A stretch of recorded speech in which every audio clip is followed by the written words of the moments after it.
Okay. Mic is working. Music's coming through. Hooray! It's been like a month and everything still works. Now it breaks, of course. Make sure camera's centered. Hold on one sec. Make sure.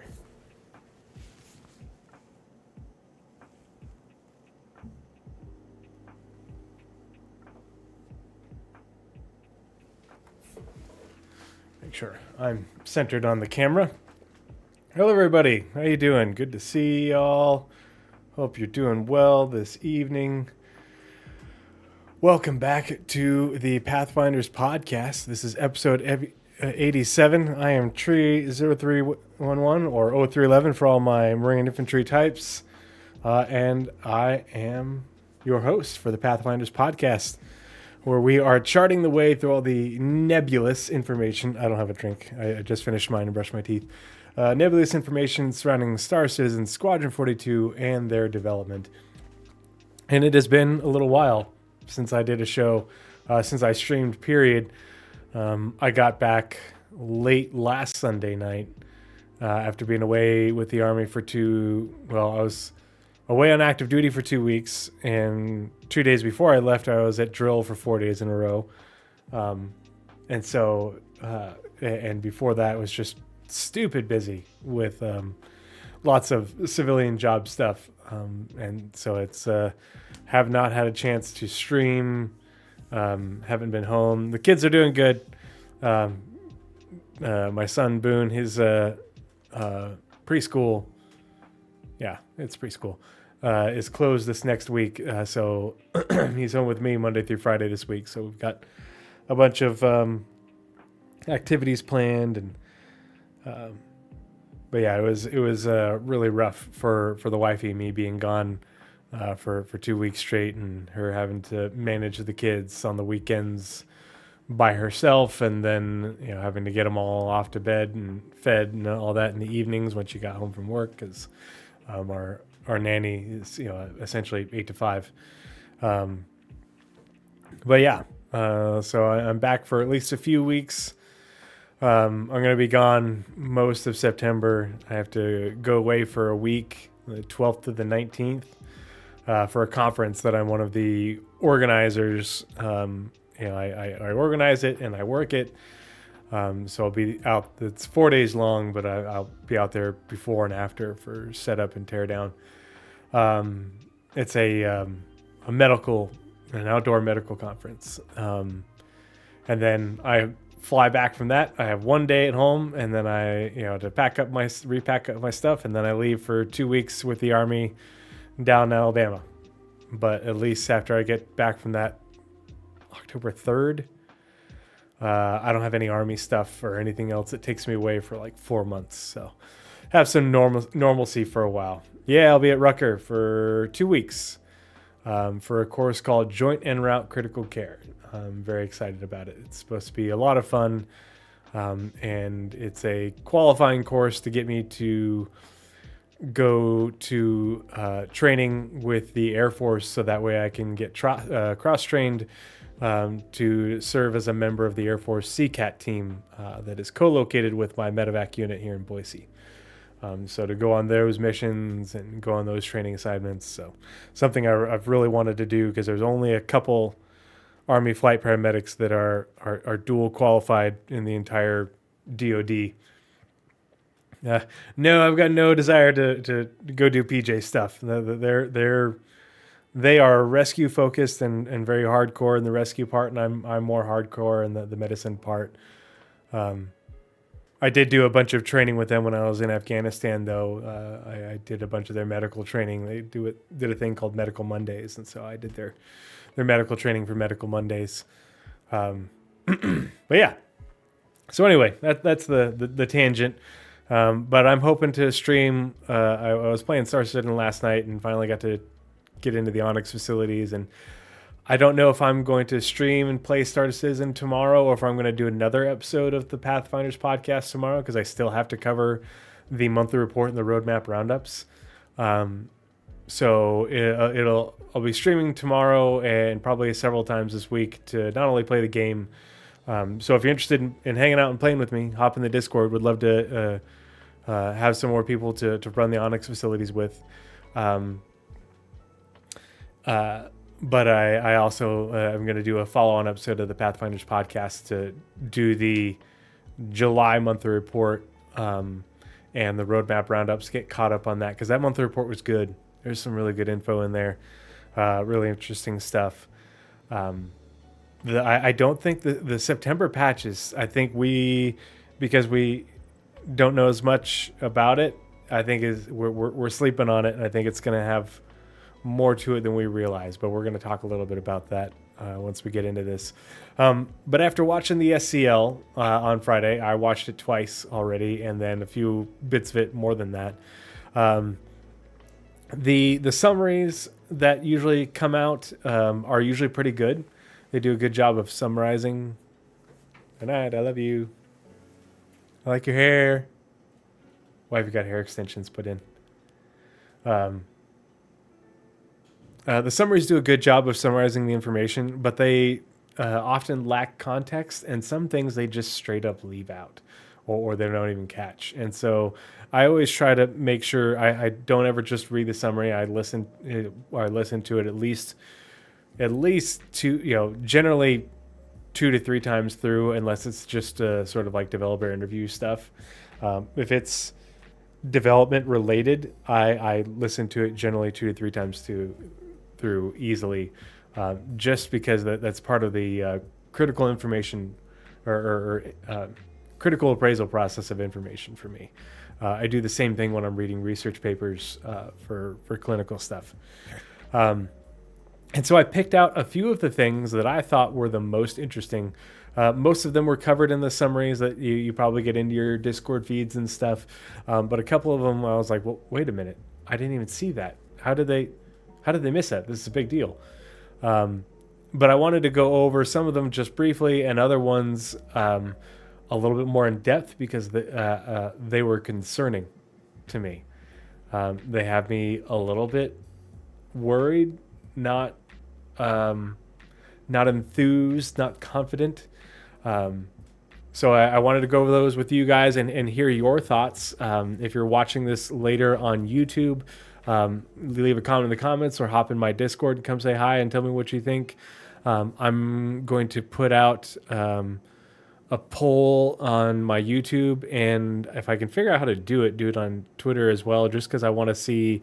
I won't get a lot of feedback just because I'm not a big YouTuber, and I'm not a big content creator or anything like that. But I want to at least hear what the little circle that orbits the Pathfinders podcast has to say about a few of these things. So yeah,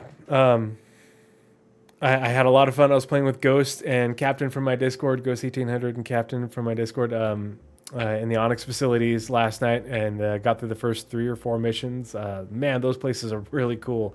There's a lot of ambiance, and there's a lot of NPCs running around. It's not easy. It's not super hard either, especially if you have 2 or 3 people. You can definitely make your way through it. But it's the server frame rates were good, and the NPCs were doing their thing, and I didn't take any injuries, but I definitely took some damage. I was playing cautious, but I was also wearing heavy armor, so I could wear a heavy backpack. So yeah, I'm very impressed thus far with the Onyx facilities. I do enjoy them. I understand why there's 120 of them, because we don't have instancing yet to make it work. I think if instancing was in, there would only be a handful, and it would make more sense as to why there's carbon copies of them versus 120 of the same facility over and over and over again. But I do hope that in the future, as they build out more and more locations, that we get more variety, because as cool as it is, it kind of is immersion breaking when you think about it, to see like, okay, ASD built 120 of the exact same thing over and over and over again with no variation. Yeah. Let me know if the music volume is okay. Just want to make sure it's not drowning out the sultry sound of my voice. And if you notice that I'm looking off to the right a lot, it's because OBS is on the monitor on my right. And so I just checked a monitor chat and everything. So let's go ahead and get into the SCL. I'm going to switch screens and we'll go through my notes. But there are over 100 new locations, and I mean technically, but the reason for it is because they don't have instancing. If they had instancing, we wouldn't have, we wouldn't have 100 of them. If there was instancing, you wouldn't need to.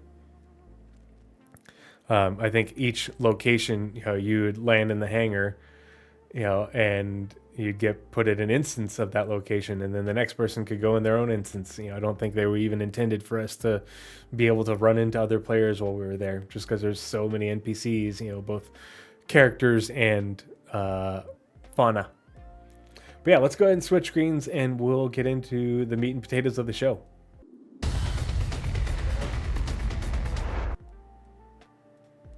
Alrighty, here we go.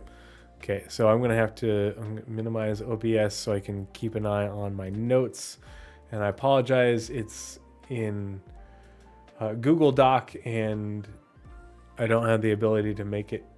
There's no dark mode for Google Docs. So this first one, this one really caught my eye. Is when the modularity, the first modularity question was asked. So let's take a listen and hear what they have to say. Actually, I'm going to mute the music or pause the music while it does that. That way we're not interrupting John Crew. The Apollo, which... I think that's the wrong timestamp. Let's see. How is ship modularity coming along? I mean, it's out there now with the Retaliator. It is another one of those things along with the Hull C that took a long time, and we talked about it for a long time in SCLs and ISCs. It's out there with the Retaliator now. So really the only thing that stops it spreading further onto other ships that we promised it with is just simply time and resources to go through those other ships and do it.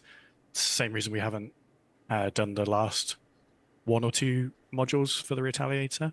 In terms of feature-wise, it's there. It's working as much as we need it to work for ships such as the Apollo, which I'll say now is coming out next month. So I'm sure everybody is well aware. They confirmed the Apollo is coming out next month. We've been following its progress on the monthly reports for a bit now and seeing some images and everything. And so there's a lot of speculation, going around as to, okay, the Apollo's coming out and it's a full-blown medical ship. It isn't just an ambulance, because that's what we've had is, even the Terrapin medevac, with the tier 2 bed. Hey, Mount Sunner, good to see you. 07, thanks for joining us. The Terrapin with its one tier 2 bed is still technically an ambulance, even though it's a higher tier bed because it's only got the one bed. Whereas the Apollo is a clinic. It's meant to be like a small clinic that you can configure to the level of care that you need. So it's really our first dedicated hospital ship. Even the Idris and the Polaris to a lesser extent have large medical bays, but they're not. That's not their job. They're not hospital ships, and so we're getting the Apollo and both variants and all the modules with it and stuff. They'll talk more about that. But what are we getting in terms of additions to medical gameplay? It's something I've mentioned in the podcast multiple times this year. I hope they don't release it without any changes or additions to medical gameplay. And we just got the here, let me pull up the image. Is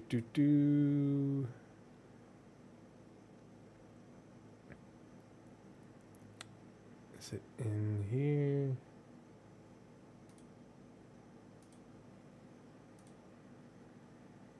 Yeah, so it's the 22nd. Where's the...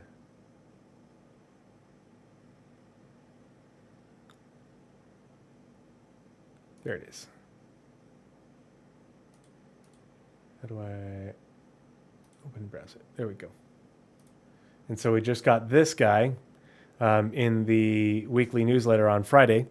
As you can see right here, it says Brentworth Care Center. That's the hospital in New Babbage.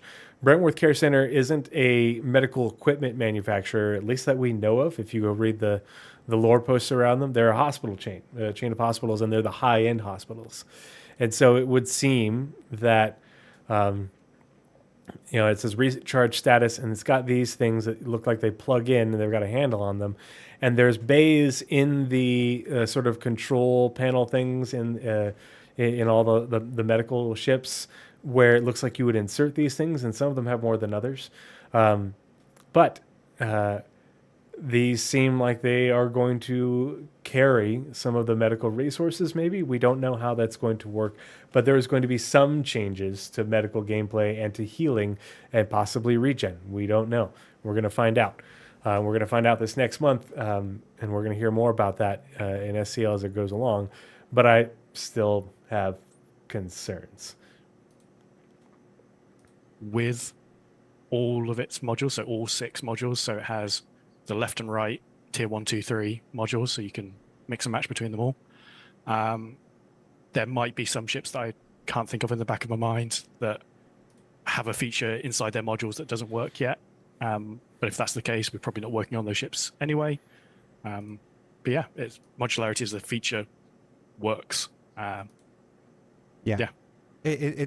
It's technically 6 modules, but it's 2. It's the left and right with a tier 1 bed, a left and right with the tier 2 with 2 tier 2 beds, and a left and right with 3 tier 3 beds. Yeah. So it is technically. I still get confused by the tiers. It's the wrong way around in my head. It is. We do everything in Star Citizen is generally tier 1 is your starting, and then you go up, and tier 2 is more than tier 1, and tier 3 is more than tier 1. With the Apollo, because of whatever decision we made back in 2018 or when I think it matches actual first responder injury stuff. I'm not sure. I don't remember. Oh, I guess that makes sense then. But it's inverse. So the Apollo is the only one that's inverse, where tier 1. So the numbers match trauma center leveling. Tier 1, level 1 is the highest level 1, is the highest level trauma center, level 2, level 3, or it even goes down to level 4, which, it's like, what's the point? But it also matches up with but it's the inverse of what the military does for roles of care. Role 1 is the lowest level. Role 4 is the highest level. Role 3 is the highest level that you will see, that you have out in the field, in theater. Role 4 is in safe havens in the United States. So yeah, that's the first note. Is the biggest thing is the Apollo's coming out. Here we got it confirmed. It's coming out in Apollo owners, and then both current and future. If you buy the Apollo on the store, you get all 6 modules, and it's 3 left and 3 right. Each you get a left and a right module of 1 tier 1 bed, 2 tier 2 beds, or 3 tier 3 beds, and so you can configure it in any which way you choose. So that's the first one. So that's good. Kind of a bummer that they say that there's nothing going on with modularity right now, and that the feature is enough. It works enough for them to get the Apollo into the game and its modules. That they're just waiting on, and they said that they're just waiting for.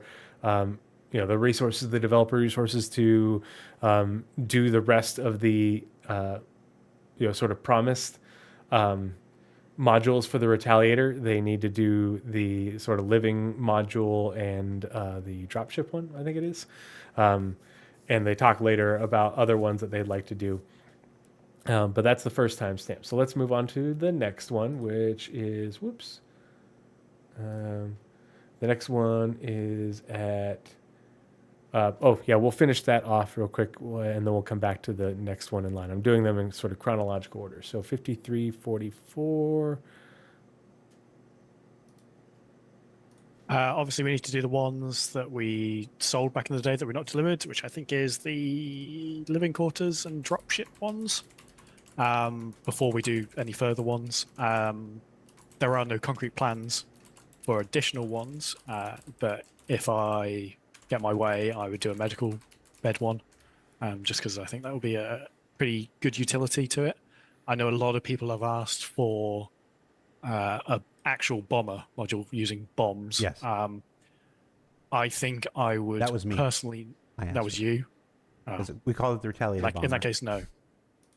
I would probably go the route of letting the existing torpedo racks be swapped to bomb racks as an option rather than a wholly new module.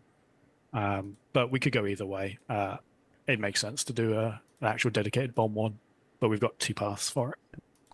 All right, so that question I was trying to ask slyly, we're almost out of time. I was asking if we could get some extra time with our guys without putting them on the spot. They both graciously said yes. So we're gonna keep going because we have some more questions that I'd really like. All right, so yeah, they need to get around to doing the rest of the Retaliator modules that they've already promised. I like the idea of them just being able to swap out the torpedo racks for bomb racks and not having to get a second module.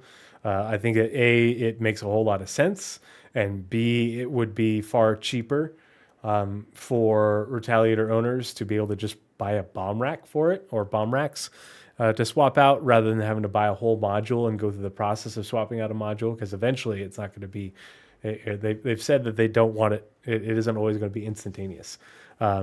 So that's good to hear. I think a medical module would be really cool. I don't know if anyone remembers the concept art an artist did for CAG as part of their interview process of making a medical module for the Retaliator. So we'll see what they come up with. All right, so let's go back in time to 2156, and where they talk about bespoke weapons.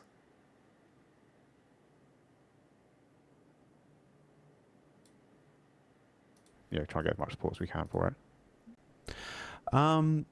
What brought on this recent design trend of emphasizing bespoke weaponry on your newest ships? I don't know if a trend is 2 in a row, but yeah, question's a question. I agree. It's an unfortunate trend based on just the last 2 ships.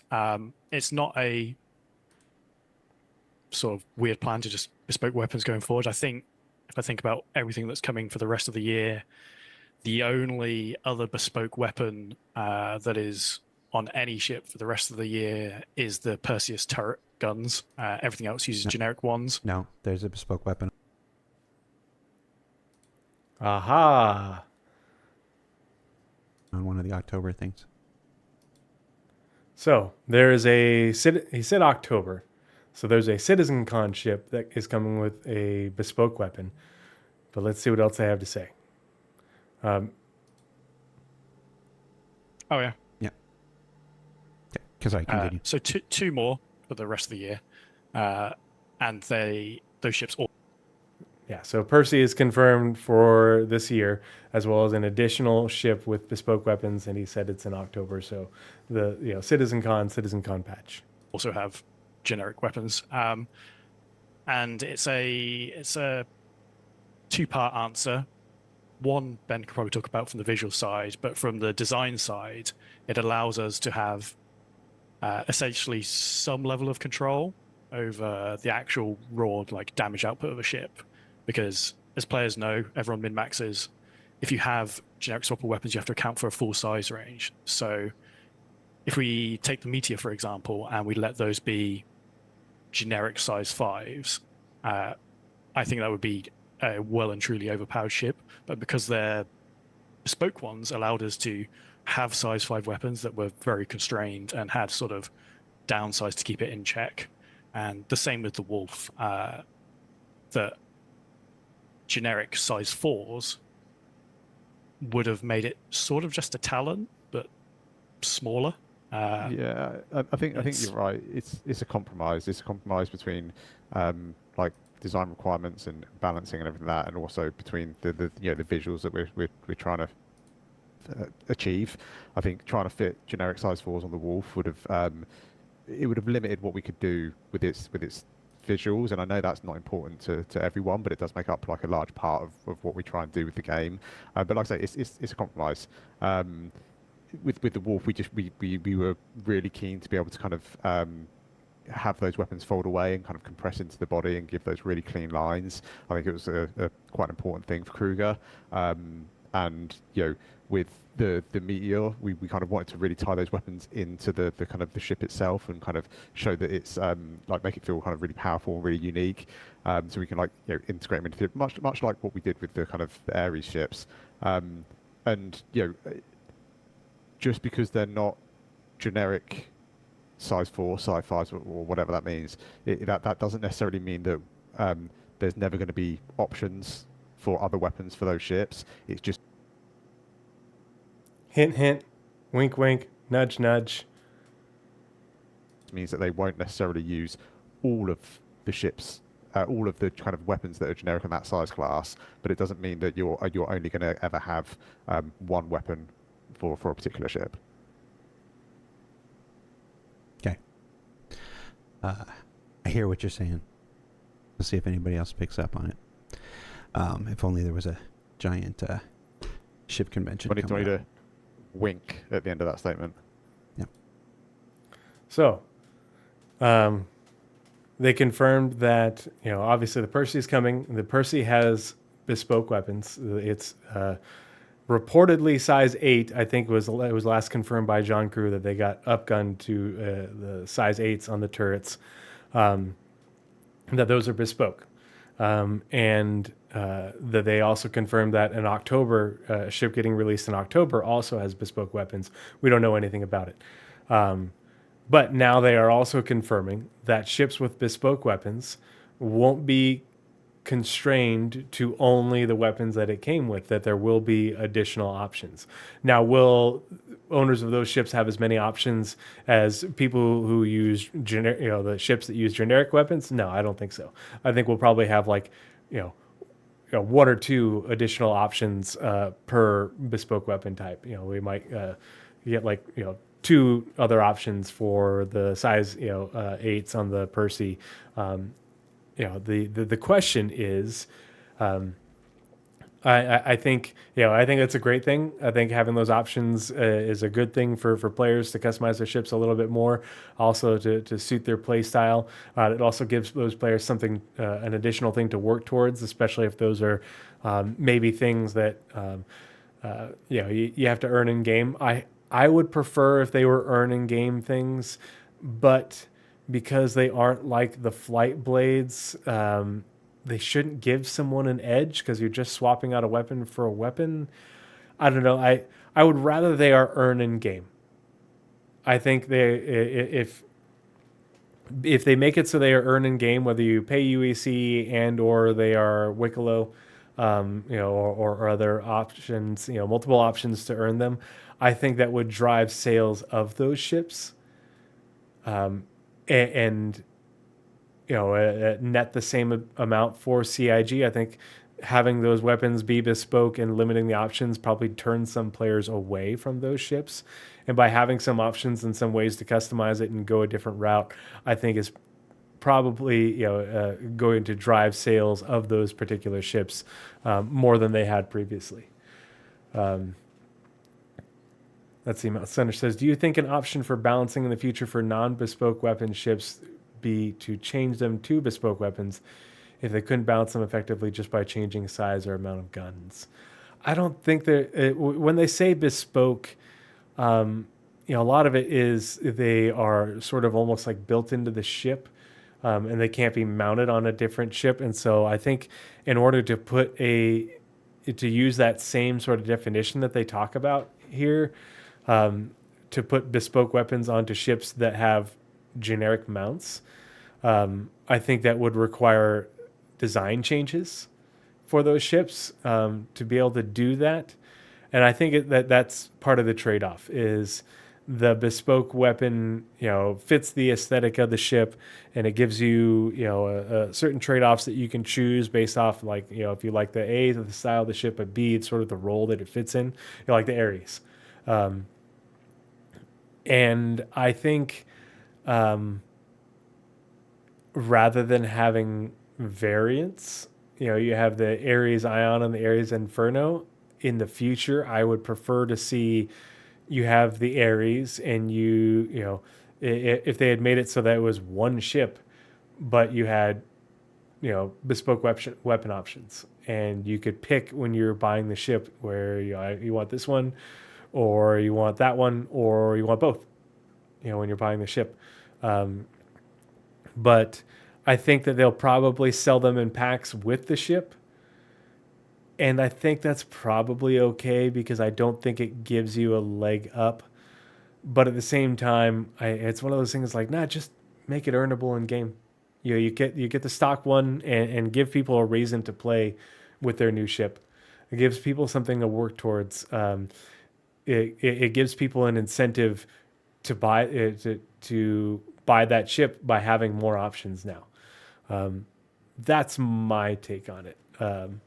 So we'll see what they end up doing in terms of those bespoke weapons, and we'll see what ships that have bespoke weapons get new and additional options. Because I'm sure they'll say something about it. There'll be a post. The question is how many ships will get new options and how many options will they get at IAE, and will they plan to release more? Okay, well, and we got plans for this, and this coming up, in the next year. What's the, is the sky the limit on these things? Yeah.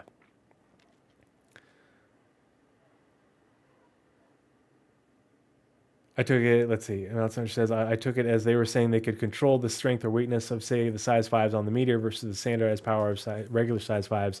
I'm not saying it's good or bad. Yeah, and part of it is it's size 5 based off of like how big it is. In sort of size and everything. A bespoke size weapon isn't necessarily going to be like the Nova Tonk that has a bespoke size 5 that does way more damage than a regular size 5 does. I think it's a size 5. It doesn't always have to be that way. There's little things that they can pick and choose about, but that way they make it so that way you can only attach it to that ship, so you can't put it on another ship to make that other ship more OP that has generic size 5s. But it'll be interesting to see what they do. Let's see. And this next one is right here. The ships with multiple S2 shields seem to have some power issues compared with ships with a single larger shield, as they consume much more power, but they perform much worse. In the past, you said that 6 times S2 of the Redeemer should provide an advantage in regeneration compared to a single S3, but currently they're not working this way, as the S2 shields have much worse shield regeneration. Whew. John. That is very true. So we are in this sort of in-between stage of the current system and engineering. And I talked with Torsten yesterday to make sure I say the right thing here. So hopefully I don't misconstrue it. But with the engineering update, there's going to be quite a large change in how shields and other components function.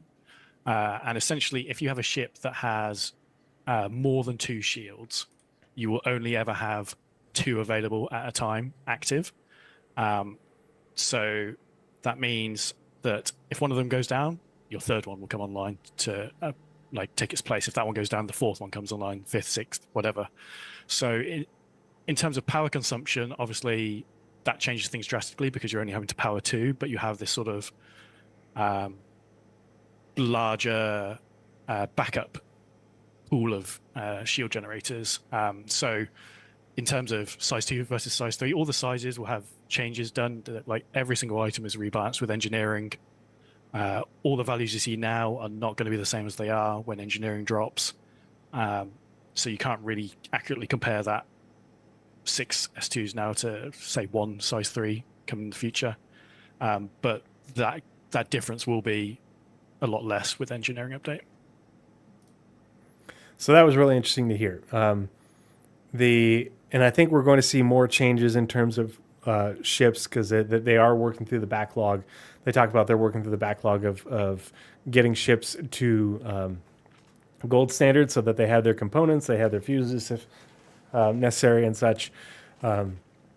And so I think as they work through that backlog and we get into engineering, we're going to see more changes with certain ships, getting more shield generators, some less shield generators, but larger size. I think we're going to see some more changes, as well as obviously lots of tuning to the values for those shield generators. But I do really like the idea of, and I always hope that it would be that way, is that a sort of like military style, combat style ships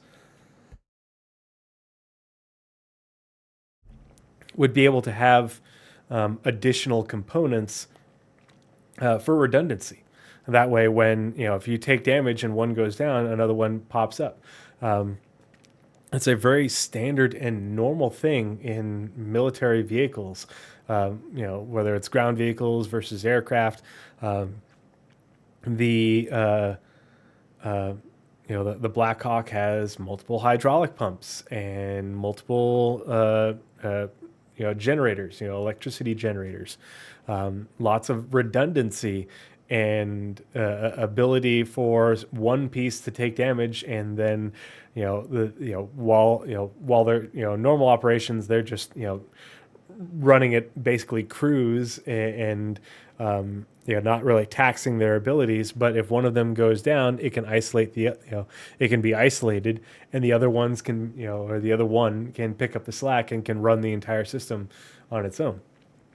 And so I think that makes a lot of sense for military style ships, but I hope that it comes with a cost in terms of maintenance, because that's one of the issues with military vehicles is they're maintenance hogs, because they have a lot of redundant parts and more complex systems to allow for that redundancy, so that way it can get shot in a few places and not just fall out of the sky. Or in terms of a tank or an APC, just stop running and be deadlined. So it'll be interesting to see how much more of that makes it into the game, and what changes we're going to see as engineering comes online and ships get their gold standard. Because I think there's probably going to be not just one pass. They'll get a ship with its components in there, and they'll tune it a little bit, and they'll be like, you know what, this one really should have redundancy, or this one should have less redundancy, or maybe this one needs a bigger shield because it doesn't have redundancy, because it's a civilian or an industrial ship. There's a lot of things that can change, and so that's why a lot of the people just look at Urkel and they just panic because they're looking at the current values, and it's like, no, you have to look at what they're saying and look at what the intent of things are, and understand where they're going with things, and realize that things are going to change, and you can't just extrapolate from what we have right now. All right, so let's see. The next one is 2740. We're right there. So this one got me, this is one of the things that got me hyped. Are there any plans for a medium to large class salvage ship? I love where it always goes to Ben. Who's the last one talking? So we want there to be like a full range of ships in a gameplay loop, like true dedicated starters, like professional starters, then small, medium, large, capital, whatever. And we saw this earlier in the year with the introduction of the Golem for the mining loop. So you've got that teeny tiny proper starter ship, and for salvage, we want to have that as well as this medium-large ship in the future to fill them out, fill the range out. Need an orange salvage ship. An orange. Say it again, Ben. Fill them out, fill the range out. Need an orange salvage ship. An orange one? Yeah. Why an orange one? Because I think salvage suits orange ships. All right. I don't know if that was a hint in that there might be a Argo salvage ship already in production, or if it was just an offhand comment. Just because like they know what they're doing in these shows when they're talking like this. Like when they're do the whole hint, hint, wink, wink about additional bespoke weapons for sale and that sort of thing. I don't think that and because they had these questions, they knew what the questions were.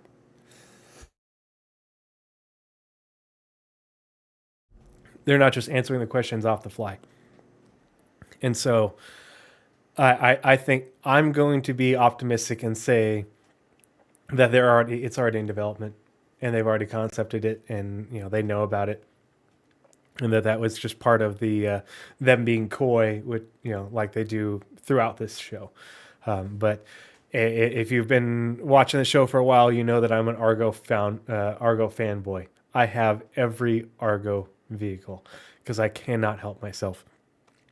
And even though I don't ever fly them all because it's dated and needs some updates, and I'm really not that into mining, I still have it because it's orange and I love it and I love the exterior of it. It just needs some interior updates, gameplay updates.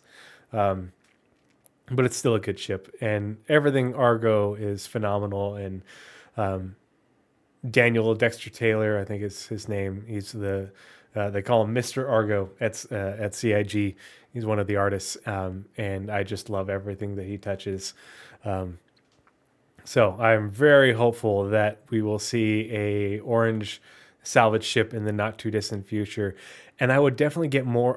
I definitely intend to get more into salvage in the future once we have more reason for wreck diving.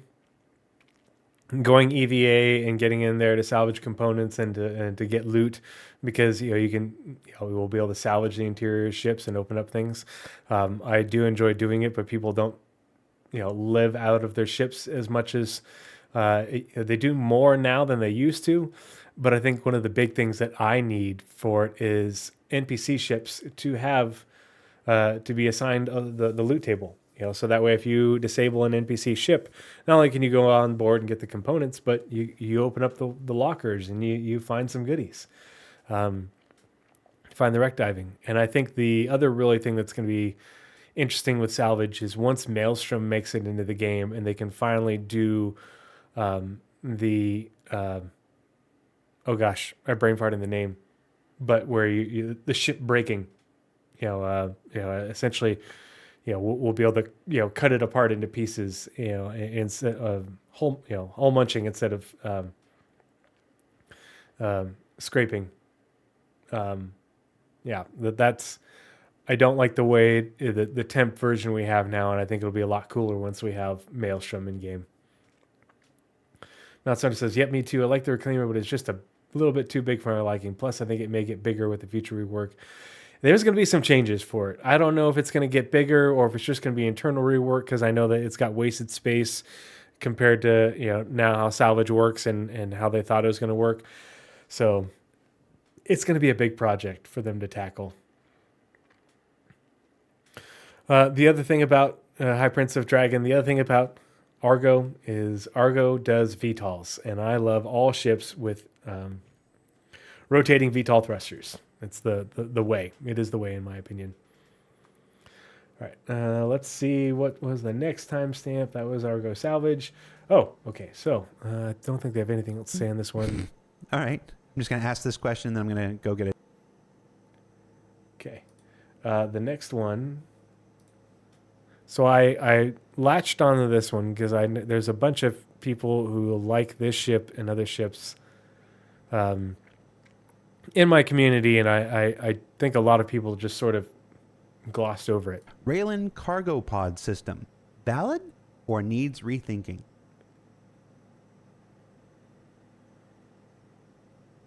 Who's it going to go to? I'll go. Okay. I think it's. Can I say both? I think visually, it's valid. Like, we really like where it is visually, and we have been doing a little bit of investigation on this kind of fairly recently, trying to work out what we want to do with it. I think what that has kind of led to is the cargo value is probably going to change a little bit, and I think we will need to do a little bit of concept work to get the kind of the visuals to a point where it still looks cool, but it is kind of it's practical and it makes the ship kind of good to use, because the last thing I really want to do is push us too far down a particular route with the visuals that just mean that it's an absolute pain to play with. So I think we need to find that compromise, like we kind of keep mentioning. But they are valid because I like what they look like, but they need a little bit of tweaking to make work. Yeah, they are going to use the existing SCU cargo system that we have in the game, so they're not going to have some That was the weird important bit, bespoke wasn't it, that I should have said. Xi'an cargo shape cargo. It's going to use the same SCU ones. It's going to take 32 SCU containers, but we have some ideas on how we're going to sort of wrap that up in the GATAC style language, and then the cargo capacity is going to go way up. I'm not going to give a number here. We'll give a number later on, but it's up. So that's really great for Raylan owners. Obviously we don't have anything to set our expectations for in terms of how much it's going to go up, but the Raylan cargo capacity is going to go up. And I think, I know some people liked the whole triangle Xi'an cargo container aesthetic and everything. And so I think the way that containers get sort of like put into maybe a slot or a grid type system will still utilize that sort of shape language. But the fact that it's going to take 32 SCU containers and the volume that it can carry is going to go up, I think is a win for Raylan owners. And I can't remember off the top of my head. It's not in production, right? We haven't heard anything about that in the monthly reports. I may be brain farting. Correct me if I'm wrong. Yeah, I don't think it is. But that's a good little tidbit for Raylan owners. I know there's a lot of Xi'an fans out there. And it also is a curious thing for, or not a curious thing, but it's an interesting point for future Xi'an cargo ships and other Xi'an ships with cargo grids. So I think that's a win for them, at least in my opinion. All right. Okay. Medical beacons and the Apollo. 4122. I lost it again. Wiseman93 asked, will medical beacons return with the Apollo? Boy, howdy, I sure hope so. I'm not going to sit here and say it absolutely will, because that's still roughly a month away. But we are making every single attempt to get those things back online. They were causing some really weird issues. Well, most people, you don't need me to explain to you what the issues were. It was just filling up the mission logs and making them unusable and stuff because of other changes that we made to Onyx facilities and stuff like that. So they were pulled down this month so that they could make some fixes. The things that have tormented medical players unfortunately won't be addressed when they come back. This is just about restoring their functionality that they had a month ago. But we will have more information about medical gameplay and the future of medical gameplay and stuff to go along with the Apollo when that launches, as John said, next month. But second to that, every single opportunity is being made to get medical beacons back for next month, because I'm just going to say it. It's really silly not to have them on the month you're trying to launch the Apollo. And I'd really rather not have an unforced error like that. But we don't always get to control our destiny that way. So people are trying. I'll say that much. So, pardon me. Hey, Danger Hobo, good to see you. I hope you're doing well. Yeah, I did just buzz my head a few days ago, so I'm extra shiny. So it very good to see that they are working hard on medical beacons. I wouldn't be surprised if it doesn't make it into the patch next month, but I I don't think they're going to be like, oh, well, it didn't make it in this patch, and we'll just get around to them another time. If it doesn't make it into the September patch, then it'll be the October patch or maybe the November patch. It just depends on how much work it is. But I think they're going to keep working on them until they get them back in. If not with the release of the Apollo, not long after. It is good that they again reiterate that we'll be getting information about medical gameplay. And I think they have they have information around it, not because we're going to be getting significant changes, probably, like the first little things, the low hanging fruit that they can change that's on the way to what they intend for medical gameplay. But I think that there has been design concept work going on by those teams alongside the development of the Apollo that allowed for the Apollo to go into development. I don't think that they would be I don't think they would have put the Apollo into development if they weren't already making these design decisions. The question is that gameplay in production yet, or did they start it and they paused it because of Squadron 42? But I at least think that they've committed to some things on paper, and that they are going to share those things with us. Because you have to remember, we don't know a lot about medical gameplay. We've got like first aid right now. We don't have healing gameplay. We don't have gameplay for regeneration.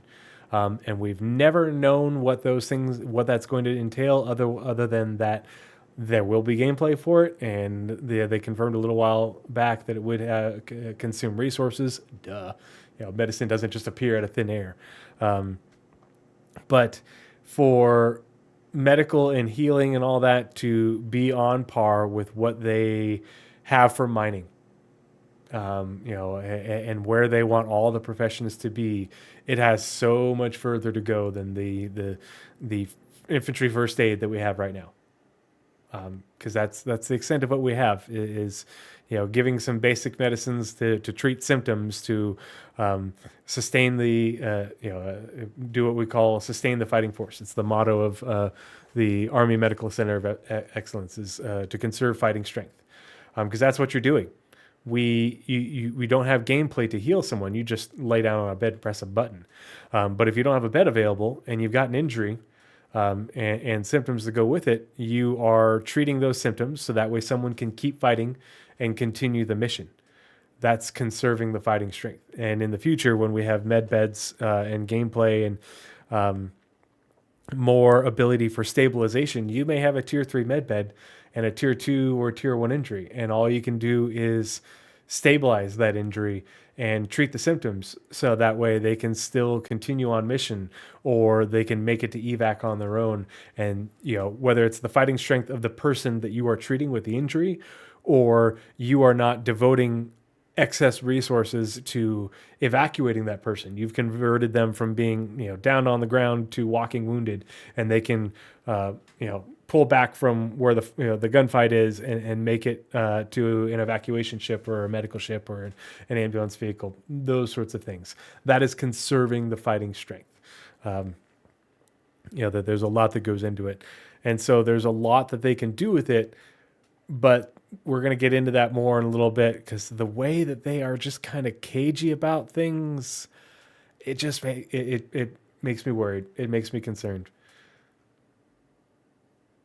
I don't think North End Trooper is here tonight, Danger Hobo. I was talking with him last night while I was playing the Onyx facilities with Ghost 1800 and Captain.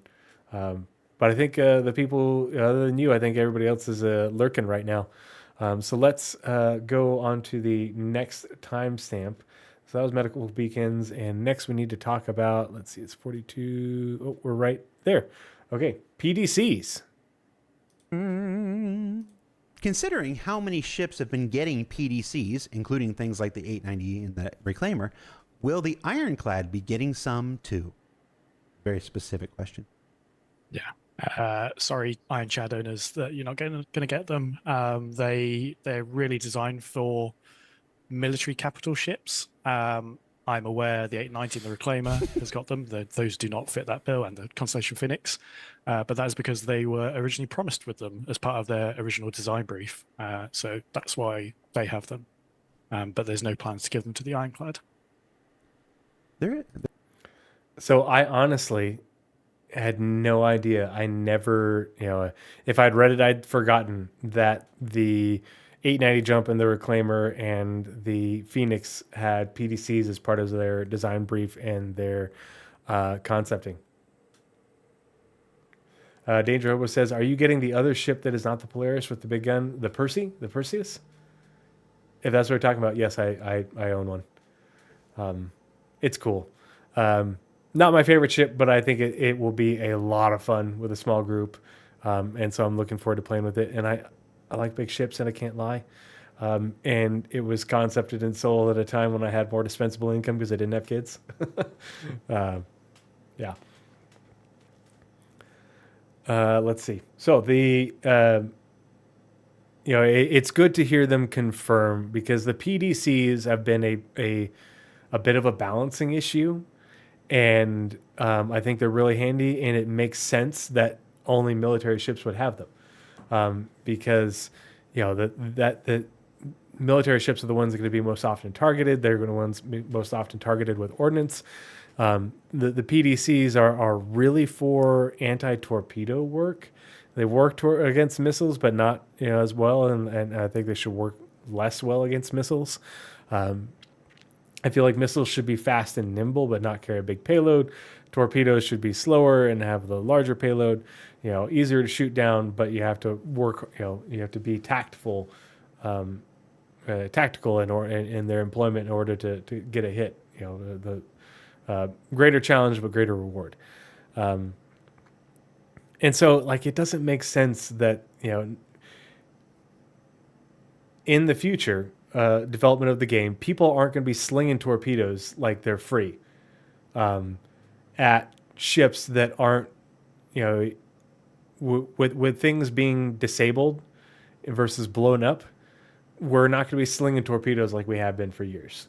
You're going to see a big change, and so it doesn't make sense to have PDCs on all these things that aren't going to be targeted with torpedoes.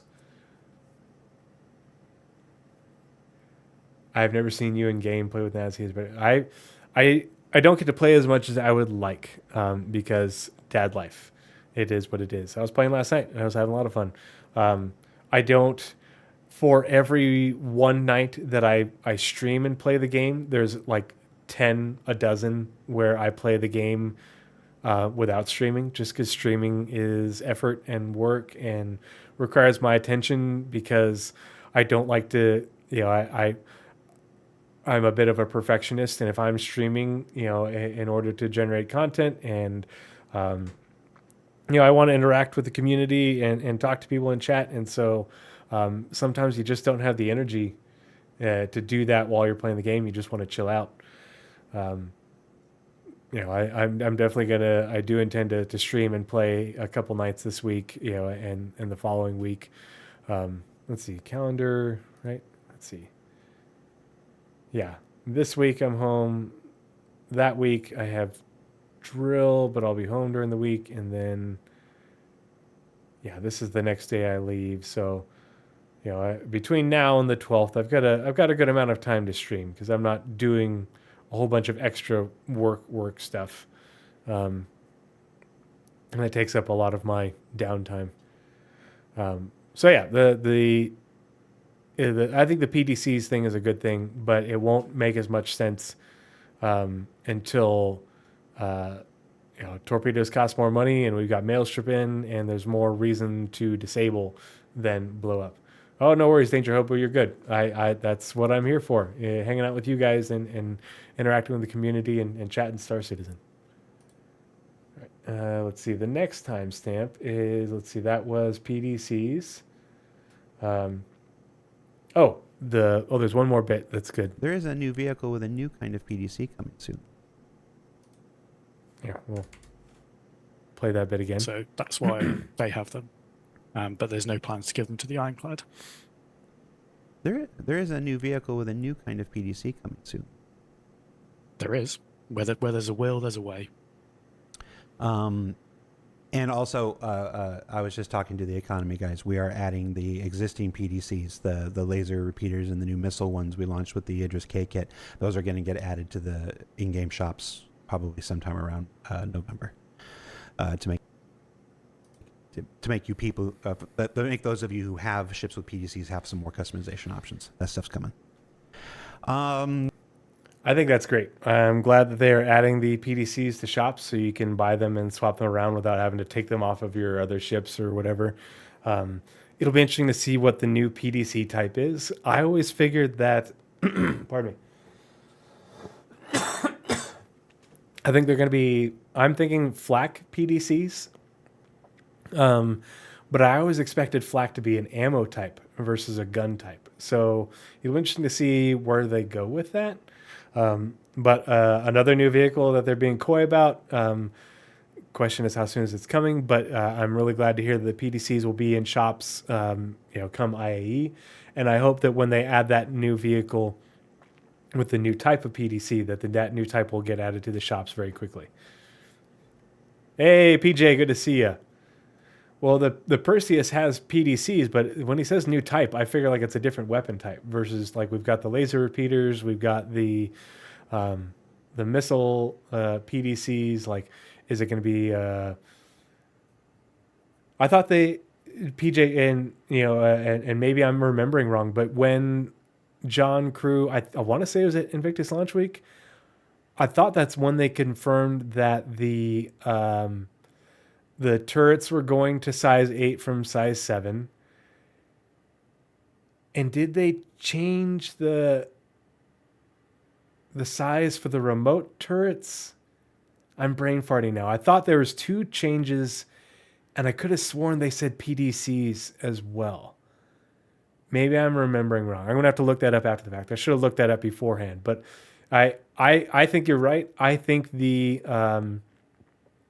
Perseus is going to get PDCs to go along with its remote turrets, because the remote turrets being, pardon me.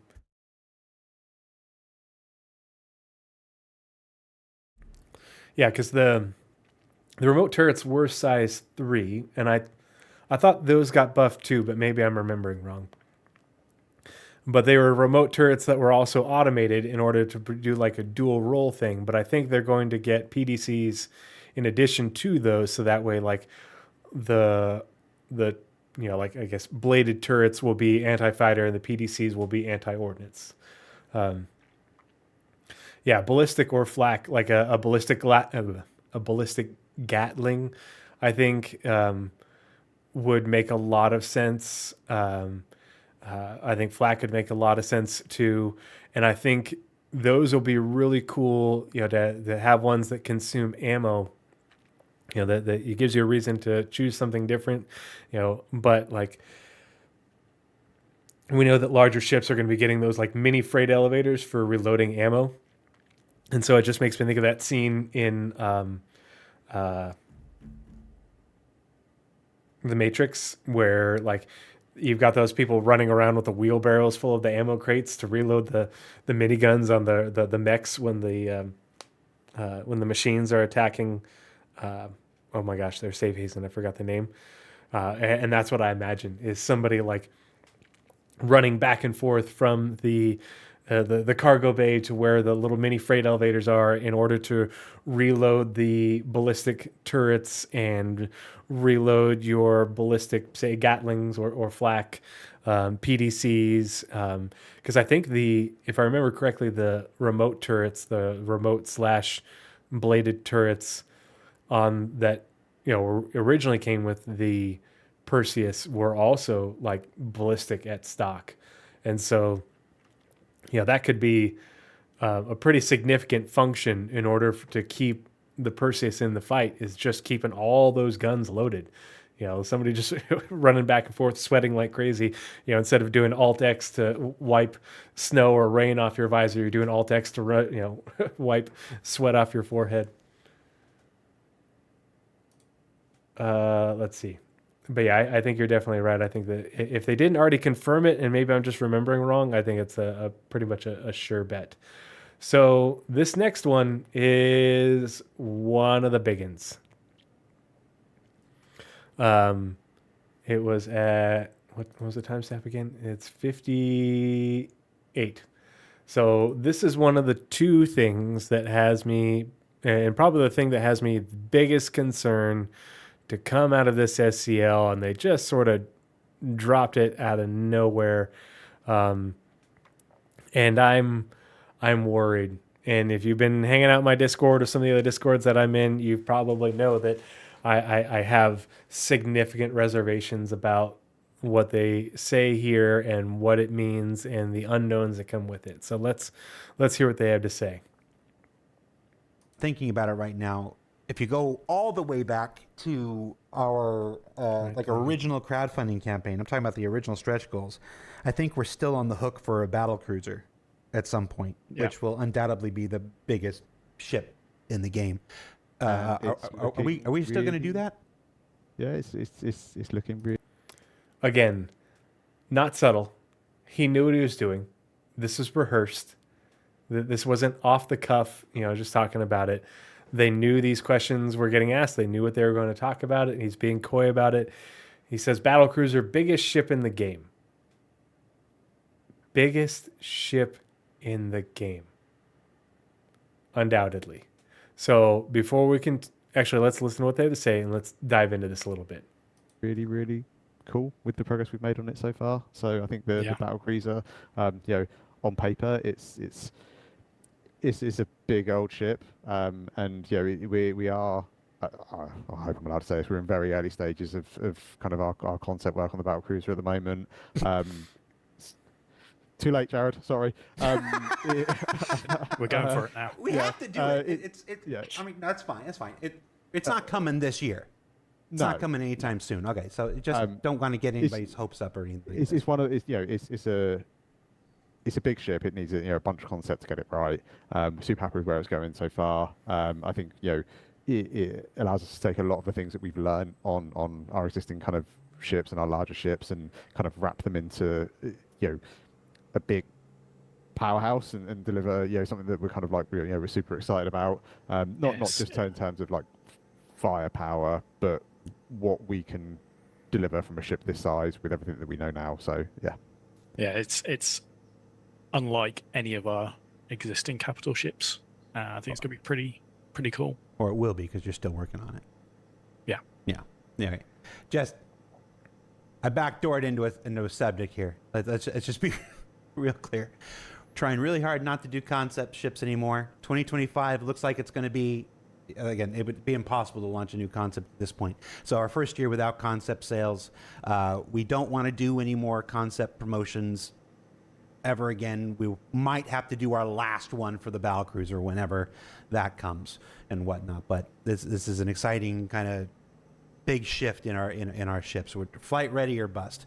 Get the old ones that we need to deliver done, make new ones flight ready, and try to avoid concept promotions whenever possible. But realistically, if a Battlecruiser is as big as you're going to say it is, we'll probably have to do that one as a concept at some point.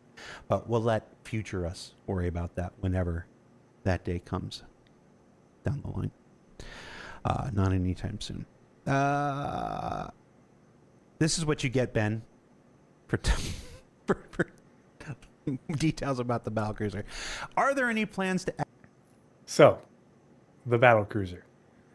Yes, it is a stretch goal. So, here we're going to Control F a few things. So, Battlecruiser. These are the stretch goals, funding goals. They're still on the, pardon me, CIG page.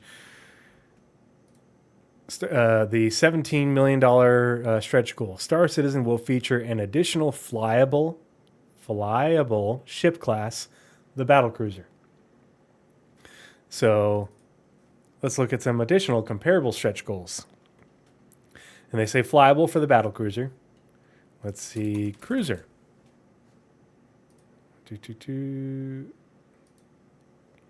For the $4.5 million stretch goal. Star Citizen will feature an additional playable ship class, the Cruiser. playable, flyable. Escort carrier.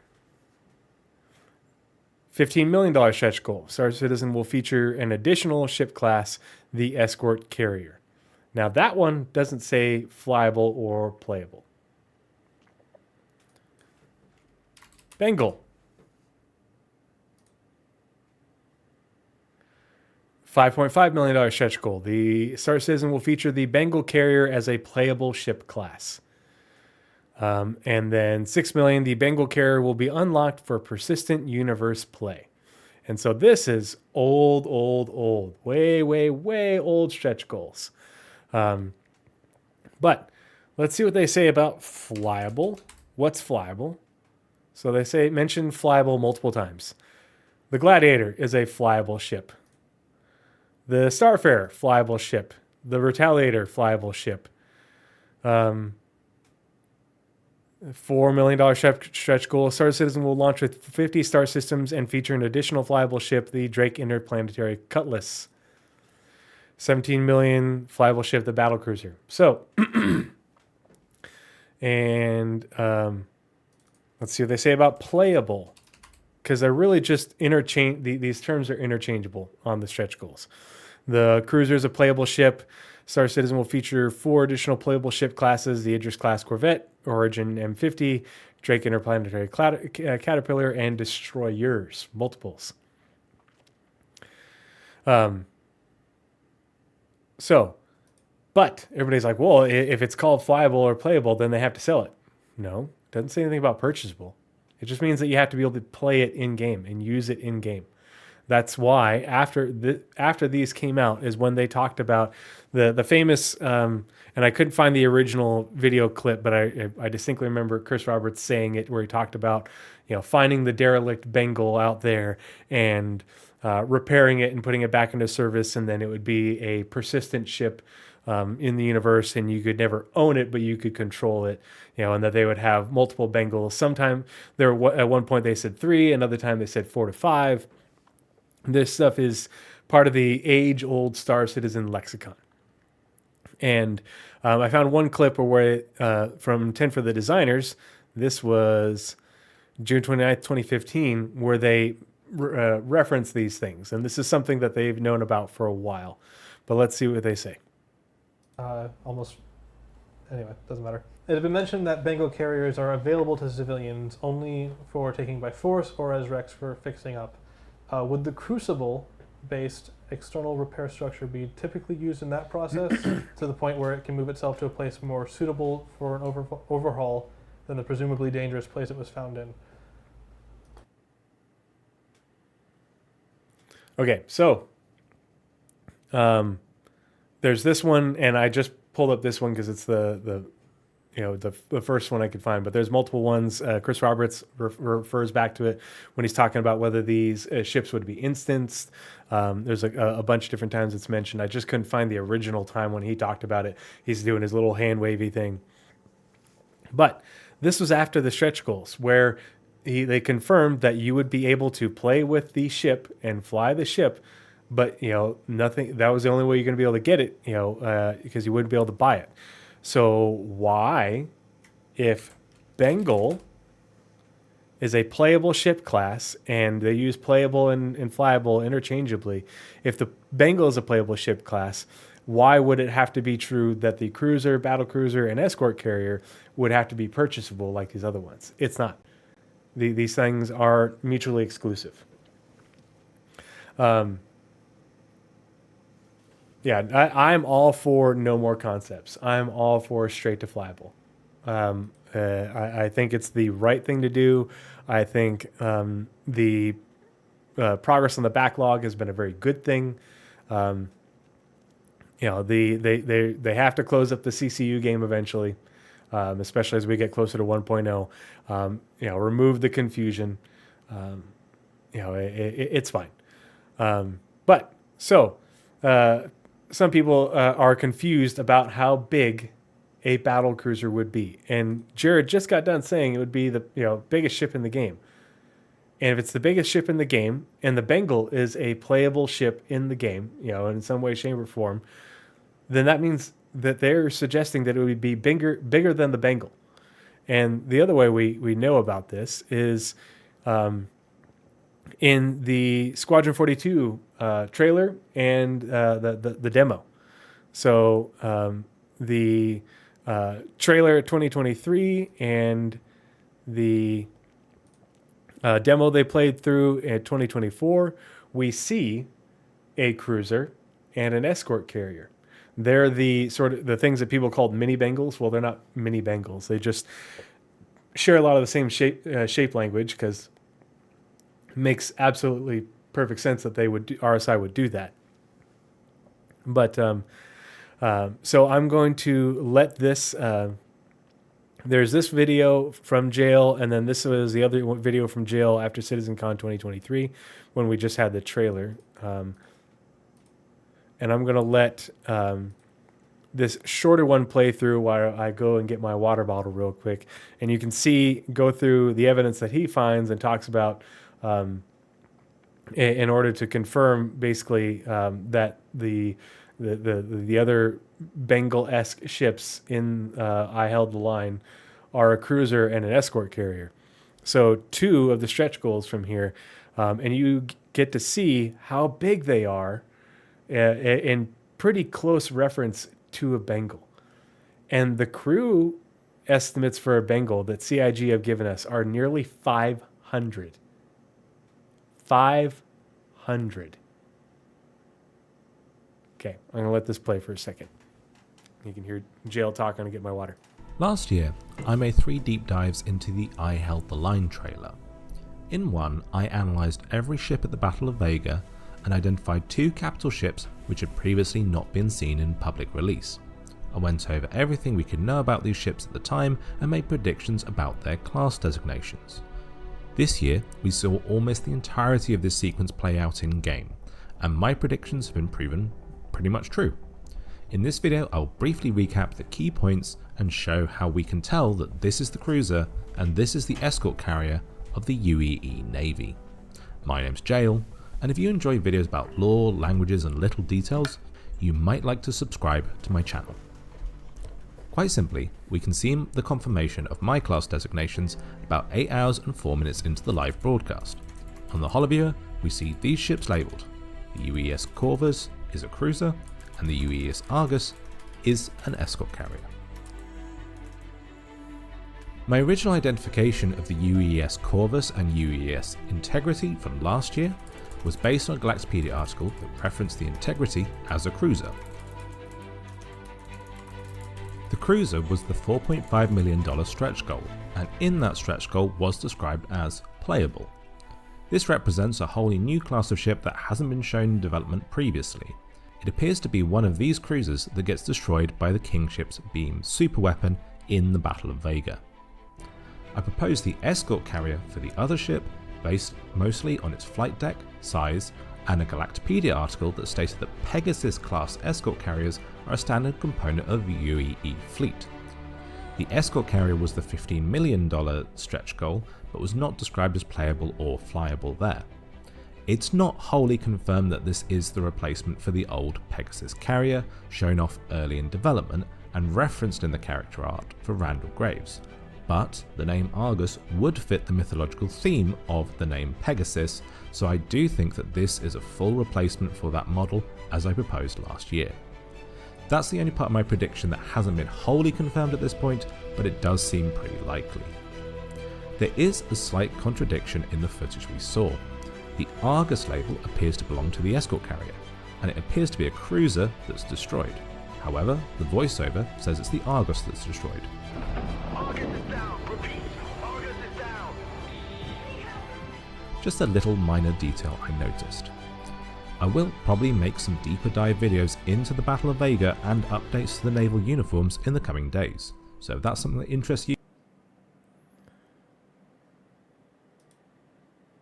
And I didn't notice this before because at most of the other angles you can't see it, but there is a big dual turret on the belly of this escort carrier. You just can't see it from most of the shots, and only if you're zoomed in, but you can see.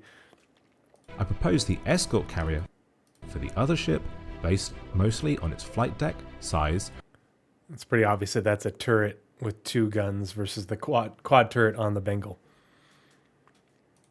So, and I'm surprised that after these statements that there has been more of a buzz in the community. I haven't seen hardly anyone talking about this outside of the conversations that I've been a part of, because I heard this, I was like, God damn it, CIG, what the fuck are you thinking?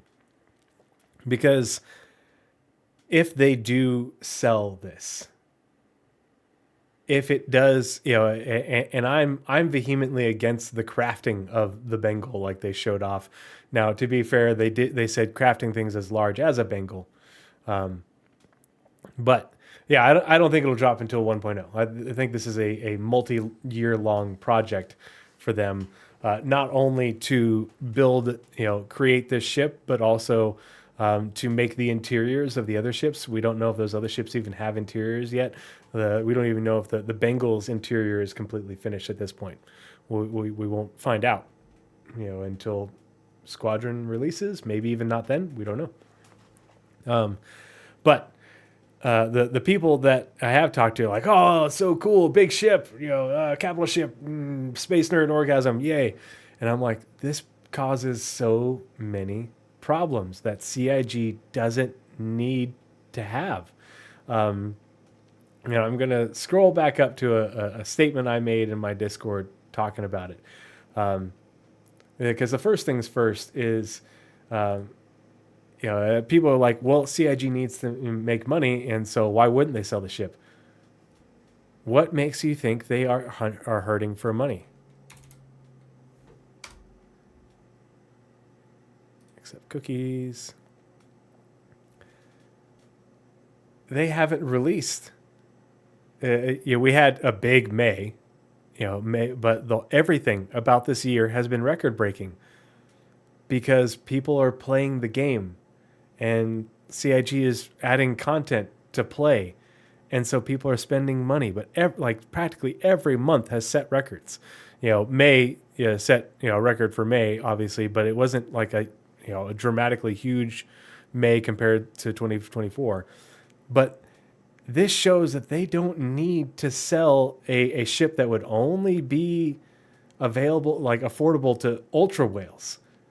People who have bought like the $15,000, $25,000 packs would be able to afford this, because if that battle cruiser is the size of a Bengal, whether it's only slightly larger than that cruiser or bigger than a Bengal, you have to realize that the Bengal is twice as long as a Javelin, but you could fit like 4, maybe 6 Javelins in the volume of space that a Bengal takes up. It's not just about length. It's about height and width and everything like that. A Javelin is $3,000. And if a battle cruiser is 4 to 6 times the size of a Javelin and easily outclasses a Javelin by that, by 4 to 6 times, in firepower, just, going up that much, it's probably, more of an exponential thing. It's not going to just be a couple $1,000s more. We're looking at probably a $10,000+ ship at this point in Star Citizen's development, with how much money they're making just off of the fact that they're delivering content that's even broken a lot of the time. But people are still having a ton of fun with it because it's something different to do, and it's interesting, and the patch it releases with it's broken, but then the next patch it's in a lot better shape. People are still playing it. The game is stable. There's lots of playability issues, obviously, with last month, but now we're in the next patch, and the freight elevators are working way better. And so, there's lots of design issues that impact playability, but this year, compared to last year and the year before that, the game is more stable, and a lot of things are more playable, and it shows in the funding. And they're just selling mostly variants and new ships that are small. So why do we think that they need to sell a giant ship that would probably be like $10,000? Yeah, they're not perfect. Not saying the freight elevators are perfect. They're still having issues, but they're much compared to when the patch when 4.2.1 first dropped, like the first week or so, even longer. It's night and day different compared to 4.2.1, especially at the beginning. Like they're still having issues, and it's just going to continue to get better because it's like with server meshing and PES. The first patch, obviously we've had freight elevators for longer, but with them seeing so much use and now finally getting the abuse they needed to get the data to fix the things. I think by the end of the year, we're going to be at a point where we're looking back on freight elevators and be like, man, that was rough. Like 318 was rough. Like and even up into 319 was rough with PES. Or the initial 4.0 patch had some issues. I think we're going to get to the point, by the end of the year where we're looking back and it's not a big deal.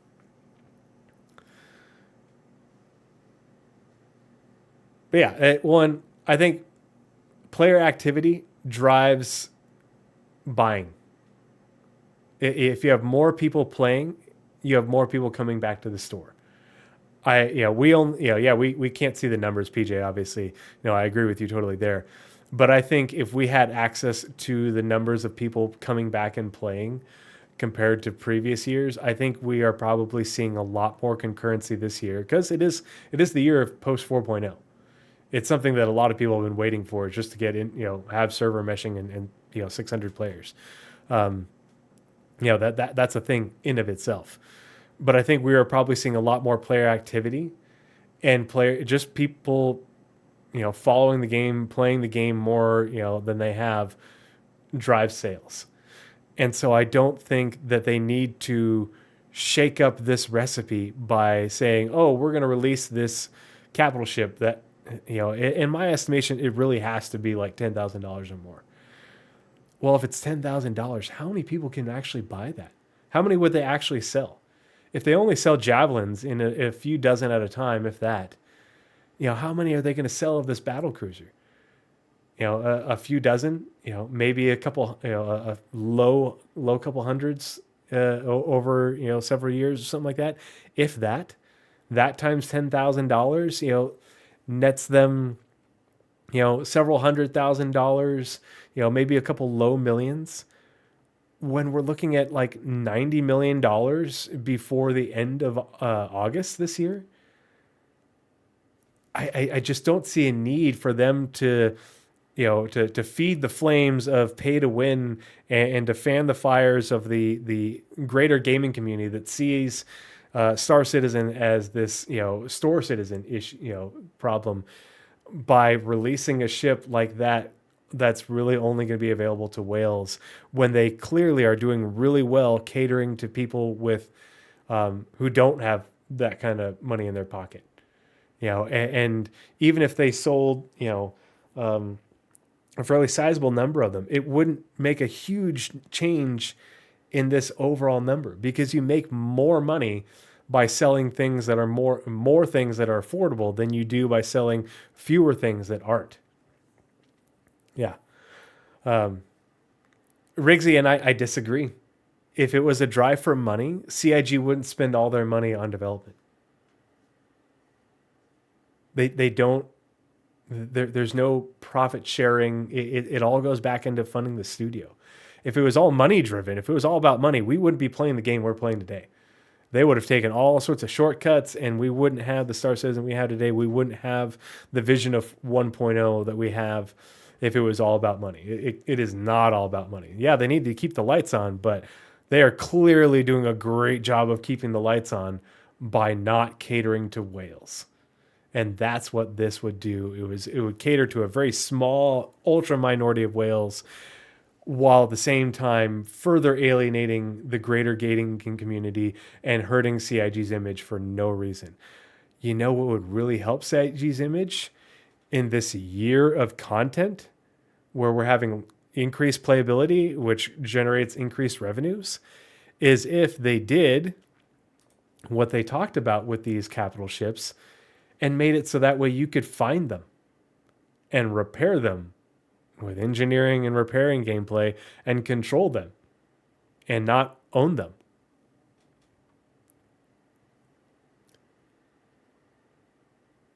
Yeah, they're going to make a good amount of money on the Idris, but again, the numbers do not lie. This isn't all Idris sales. The record breaking every freaking month. because we have greater concurrency. We have more people. The numbers do not lie. There's that there really isn't an argument against it. Even though CIG has had lots of missteps with the content this year, it's more content, and we have server meshing, and the game is stable. The game doesn't crash that much. It still crashes, but compared to previous years, nope. Play for hours and hours, and then if you do have a 30K, most of the time it just pops right back in. But if they were all about money, they wouldn't have a studio of 1,100 plus, 1,300 plus, whatever it ends up being right now, people working hard towards 1.0 and Squadron. They would be worried about profits and skimming those profits. But what would drive player engagement more than these ships being sprinkled into into the game here and there for players to compete over? People and find and temporarily control and fight over. Like, the idea of, well, it's not altruism, it's just the numbers. I don't think CIG is altruistic. I think they want to make a good game, but I think they are well aware that making a good game will make them a lot of money. I don't begrudge them that at all. But now is, I think they'll make far more money when they have far more people playing than what they have, the limited number that we have even right now. But I don't think anything would drive player engagement more than to have in-game content where these ships are,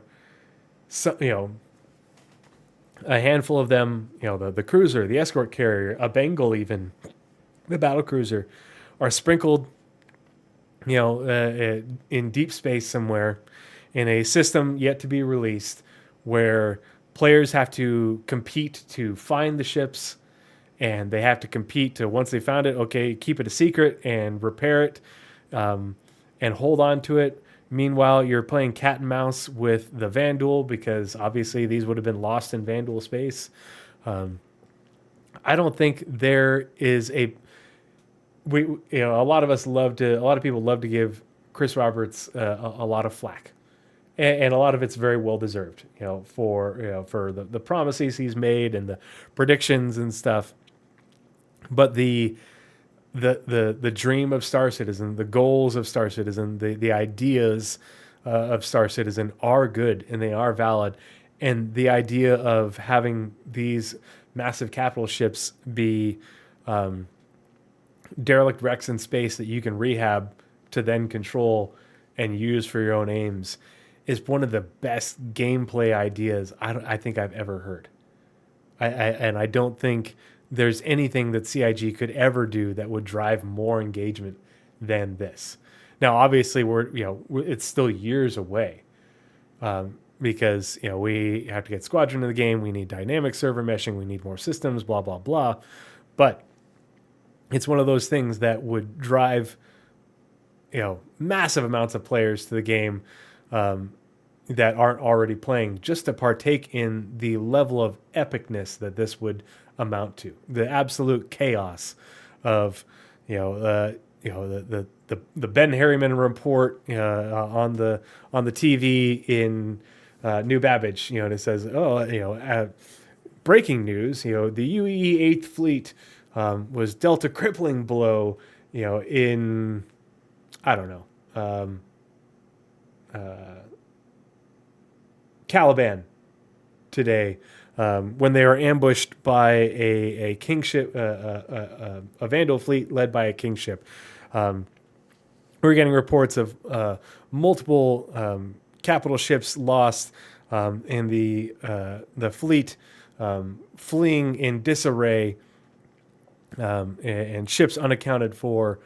We will keep you updated as we learn more, and that would set off a gold rush of players going out to this system into deep space and doing all the scanning they can to try and find, these derelict ships. And then, but while playing cat and mouse with the Vandal, and then you get in these epic fights with the Vandal when you can't get, hide from them. And then you finally find the ship, and then you have to do the whole logistics effort to repair it and get it back up. And you're trying to hide that logistics effort from other players or fend them off while you're doing it, and then you get the ship, under power, and you can finally limp it away, and you're trying to get away as other, players are trying to steal it from you. And there's, boarding actions and stuff. Like, that's insane. No game has ever done anything remotely that epic, because it would be hundreds and hundreds of players involved, if not thousands by extension, involved in all this. Bigger than anything Eve has ever done, and more immersive, because it's, we're playing in a first person game. I think that would drive far more funding than just selling the ship, so that way some whale can have it in their hangar and occasionally take it out and lose it, and then start the clock again on the the LTI. I think that's the money thing. And people playing the game makes them a lot of money. The other issue is it's a massive loss when it comes to balancing the game. They talked about at CitizenCon how systems will have like layers of security. Like whales don't make the game go. No. Unless everybody that buys a ship that's $100 is a whale. But every single month we've had a new ship, and every single month, and they've mostly been small, and every single month we're setting records. Numbers make more money than whales. More people playing and spending money makes more money than less people spending big money. That is Consumer Economics 101, the absolute basics. This is why Naz and I did that segment years ago, talk about Star Citizen's future funding model. You make far more money by having more people spending less money each than you do by having fewer people spending a lot of money. It's why TVs aren't a luxury item anymore. Everybody has them. Yeah, Tess was right all along. Our auroras will blot out the sun, and that's the thing is, Test would want to be one of those big groups where they're just spamming people, combing these systems, trying to get these ships, but then they get them and then they have to hold on to them. And I can't imagine anything cooler than that. Yeah, what whales do help. Several million of May was whales buying Idrises and Javelins and Krakens, right? They sold them. Yeah. But the majority of it wasn't. Yeah, well, and Test is never going to be as organized as they want to be. A blueprint to the Battlecruiser. Well, so, and PJ, I'm going to get to that, because it's not just, obviously, like, and CIG has talked about this too, where if you flew one of these ships back into UE space, UE would be like, hey, what the fuck, give us our ship back. And they'd come after you. Well, that's gameplay too. That's gameplay content too. Do you run the risk of taking it into you're an unlawful org, a pirate org, and you see this big juicy target in a UE system, for whatever it is. I don't know what the score is, and you decide to bring this ship in there and cause some havoc in order to get a big payout or whatever, hitting a convoy, and then the UE comes after you. That's super cool content. You're trying to run away from the UE and fight off the UAE. But if it's one thing to have a handful of these things under player control, whether it's the cruisers, the battlecruisers, escort carriers, maybe a handful of Bengals. Like, obviously, when we've got a lot of players, having maybe a dozen or more cruisers and only 2 or 3 Bengals makes sense. Something like that. A ratio that makes logical sense. But if there are dozens, if not low hundreds of all of these, because CIG sells all of them, these things will be not everywhere, but common enough that it throws off the balance of the game. Because we a lot of things that people talk about is like, okay, how does CIG plan on keeping, let's say, Terra safe?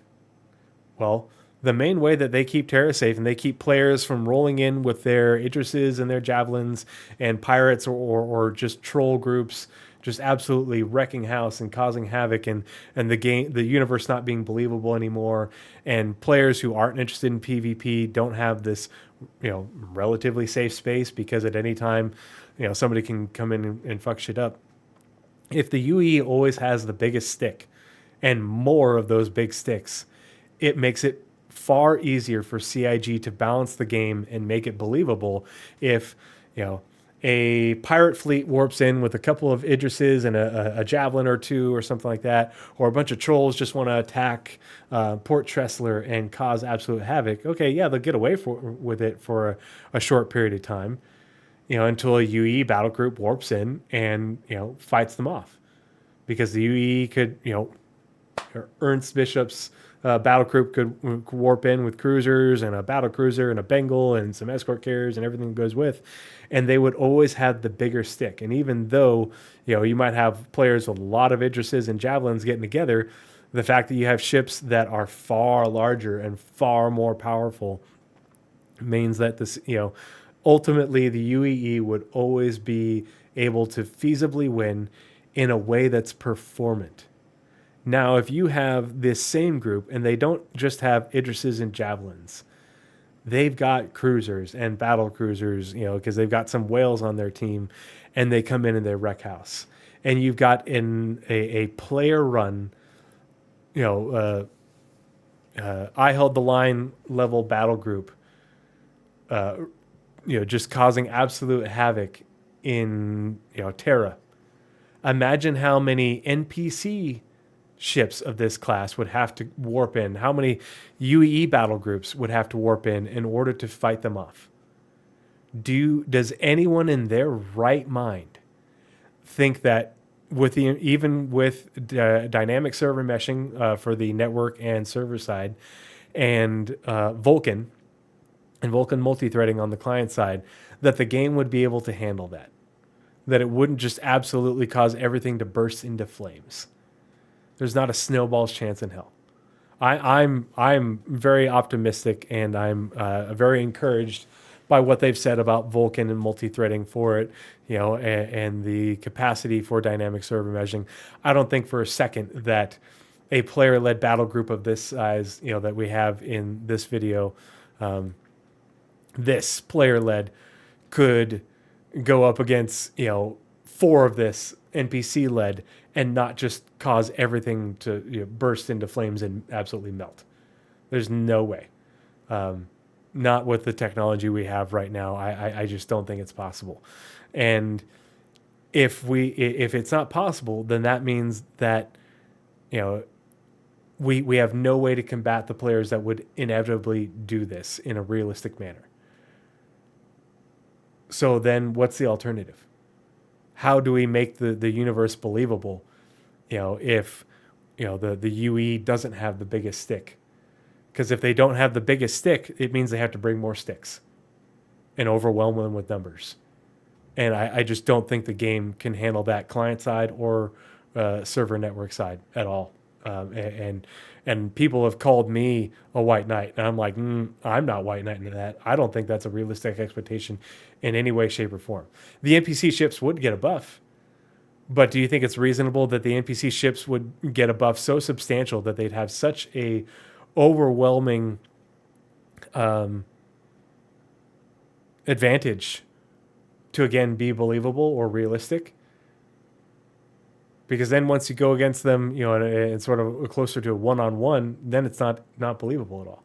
Now, they've always talked about how the UE military ships would be more powerful than their civilian counterparts. Yeah, absolutely.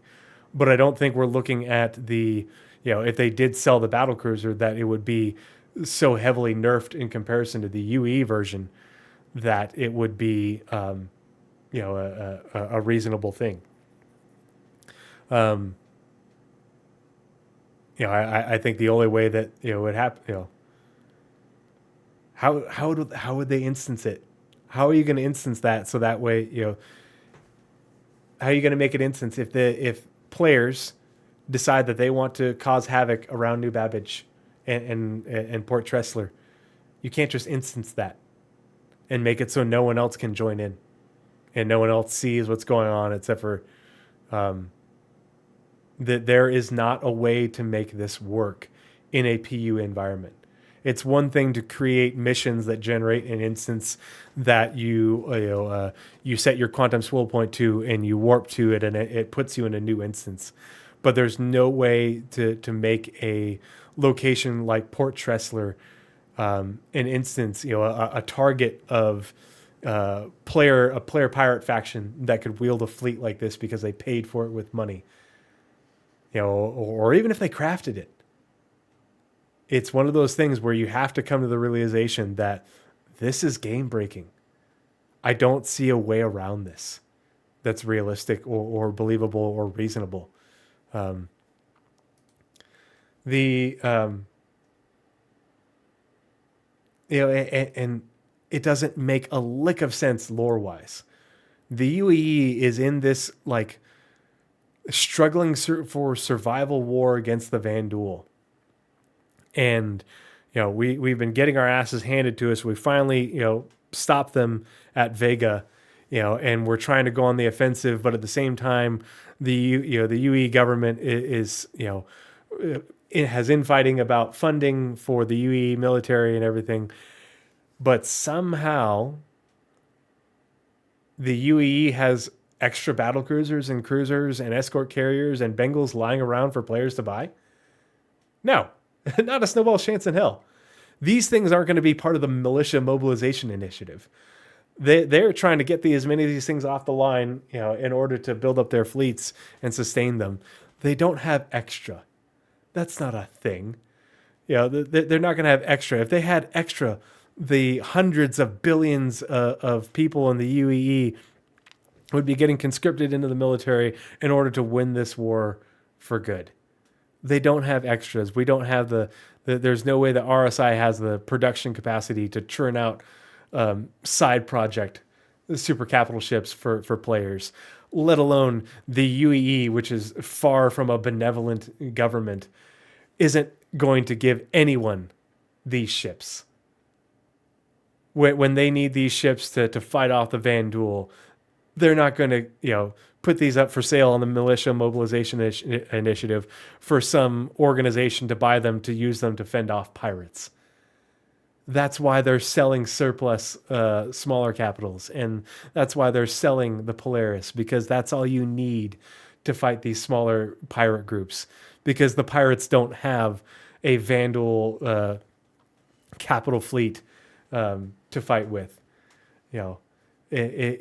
That's the whole point of these things being surplused, is that these are more than a match for local security issues. It would be, irresponsible and inefficient to send super capitals like this after pirates, just because of the cost alone. It's why we use the Coast Guard cutters and smaller ships going after drug dealers in the Gulf of Mexico, because it's not the Gulf of America. Fuck that shit. We don't send a carrier battle group to intercept drugs. Come on now, it's just silly. It makes no lore sense that A, would we be able to buy them, B, that we'd even be able to craft them. I think it's a silly notion. That we'd be able to build these things, let alone RSI is a company that's hundreds of years old, that's galaxy spanning, has millions of employees, and has to have many trillions of dollars of revenue and assets and resources. But somehow we're able to replicate that production capacity to be able to build something like this in a player's lifetime. Makes no sense. Makes no sense at all. I think it's just ridiculous on the face of it. I do think it's a great idea to make it so that way we can find these derelict and fight over them to use to your own ends. I think for lawful players, if they capture it and bring it back, This is an idea I was batting around with my community. Imagine if you're Test and you're a lawful org and you're on the side of the UEE and you find one of these things. You could give the location back to the UEE. That allows a single player to do something that is nearly the value of discovering a jump point. You find one of these things and you report the location back, and you don't have to go any further than that. But if you're a big org and you find it and you rehab it and you bring it back to a UE shipyard and declare that, hey, we found this and we're returning it to you, imagine the reward. Like I'm hoping that we're going to see essentially a UEE or UE Navy like script type shop where you could bring this back and return it to them, and they could give you do you want it in script, or you can pick from these blueprints and you get like 5 tier 5 blueprints of Polarises and Idrises and Javelins or something. High-end blueprints of like the best military grade components and stuff. The things that you should be able to reasonably craft, things that you would be able to make use of. To give you huge rewards for turning these things in that give you a competitive edge against the unlawful pirate organizations or something like that.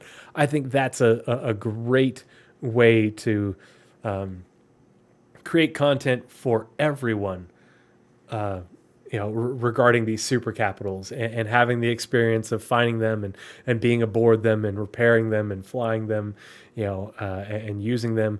And maybe you hold on to it because you're testing, you just don't bring it back to UE space, you don't declare it, but you use it to wipe out pirates, whatever, but multiple options to do something with it. But the content, because this is sandbox content on a level never before seen. And all CIG has to do is, put the reward stuff in and sprinkle a handful of these in like randomized ship states, and record some, voiceovers that, hint players as to what systems they're in, and say go nuts. And then CIG drives engagement through the fucking roof, which drives money. Let's see, I had but yeah, that's how I feel about the Battlecruiser slip and the stretch goals. There's nothing in these stretch goals that says these things have to be purchasable. Yes, CIG is on the hook for putting them in the game. Absolutely. It says flyable. It says playable. Make them playable. Make them flyable. Make it so we can engage with them, but make it content that you don't have to buy other than buying the game.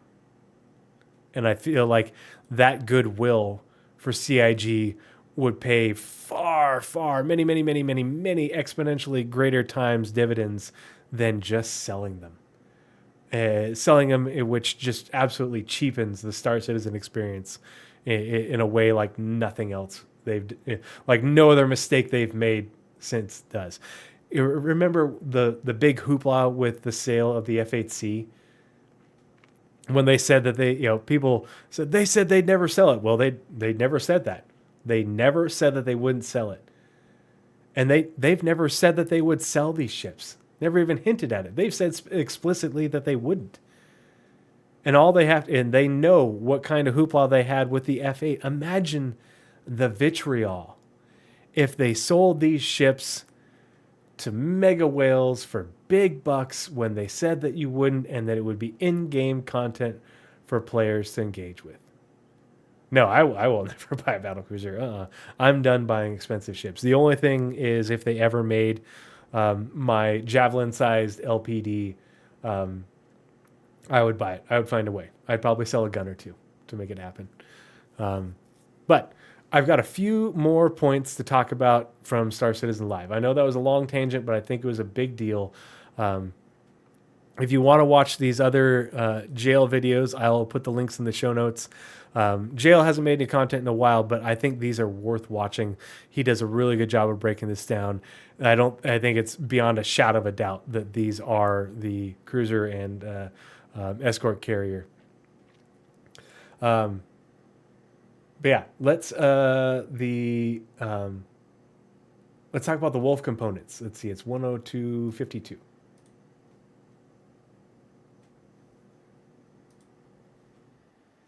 They said that one of the ways you could earn it was by beating Squadron 42. They didn't say they wouldn't sell it. That's the thing, is people heard, oh, you could earn it by playing Squadron 42, and took that to mean that the only way you could earn it was by playing Squadron 42 and beating it. And that was the problem.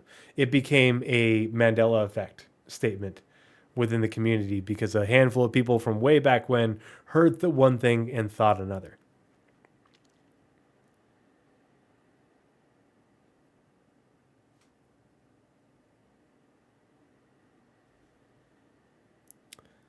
Right. Let's listen to this bit about bespoke weapons, because this part's pretty cool. What happened with the Wolf not being gold standard? Gold standard. Is there a conspiracy? Yeah. here? Yeah, I saw all the Reddit and Spectrum posts about this. Like, it's some secret CIG conspiracy to stealth lower the standards of the vehicles. It's not. Ultimately, we wanted to release the Wolf in August, no matter what, and we just didn't have time to do everything we wanted to do for the Wolf to get it out the door in August. I saw plenty of comments saying, "Oh, it only takes 30 minutes to go model these patches." If if there's any artists out there that can model, animate, UV, do all the technical setup, LODs, get it engine ready in 30 minutes, we have open hires. Please apply. Job postings Yeah, at cloudimperiumgames.com/jobs. There's a lot of work beyond the actual physical modeling, and some of it has to be done sequentially as well, rather than work in parallel. In that, if we're going to do the components, we can't do like the final damage mesh until it's all done. We can't do the final UVs. We can't do the final LODs. So that time we spend doing those components just delays everything later and later. So whilst it may be this amount of the whole schedule to do it, it shifts the whole date back. But they are in progress. I saw a video today of them all in engine, looking pretty cool. And they will be coming in a patch before the end of the year, along with some other Wolf-related things that we possibly hinted at earlier in the show. I see the chat. So, the Wolf is going to get its components, the components hatches. It'll be coming in the not too distant future. They're working on it.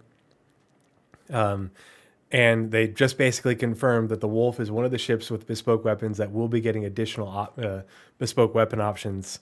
I'm assuming it won't be until IAE, but they talked about it earlier. We talked about it earlier. And they reiterate, I forget if it's in here. They're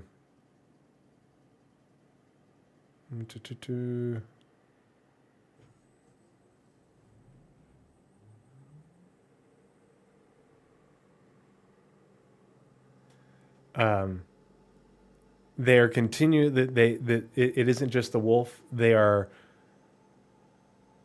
I wish John Kerr made a statement. I forget where it is, but he talked about how the number of ships that have their components and where they're at as they work through that list to get all the ships that to have their components and everything in ready for engineering. And they're making good progress. They are continually working on it.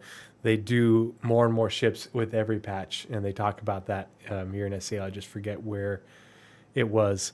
But so if you did buy a Wolf, the Kruger aesthetic is not my thing. I think they did a great job with it. It's just not my aesthetic. But if you bought a Wolf, it's going to be having its components and component hatches here very soon. You're going to have more options for weapons to put on it. I think my only big question that is unanswered is, because they're bespoke and they're kind of like almost like tucked in to the ship, similarly to how the Intrepid and such is. I hope that we'll still be able to swap them out ourselves, like with a tractor beam versus. Yeah, Rigsy, I think you're right. I think you said something about 2/3, and I'll have to look for the timestamp and listen to it again. But and it's an appreciable percentage. And they are doing the work. Where they will be, and the focus is on multi-crew ships that have like components that you can walk up to and take out versus ones that would be external with hatches, like on say the Gladius or the Avenger, or not the Avenger, the Saber. Those ones aren't as high of a priority, but obviously, like they are going back and doing through that, just like they're doing it for the Wolf, and they will get there.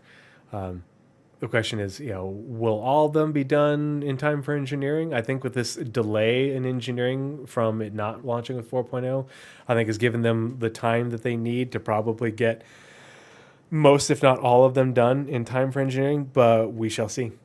We don't know what that list looks like, so I'm hopeful. But I'm hopeful that we will be able to use our tractor beam to swap out bespoke weapons.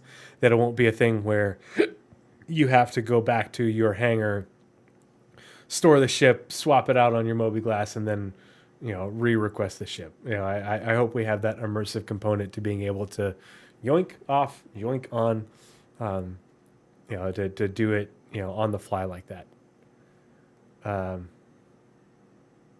Oh yeah, Kruger brand weapons.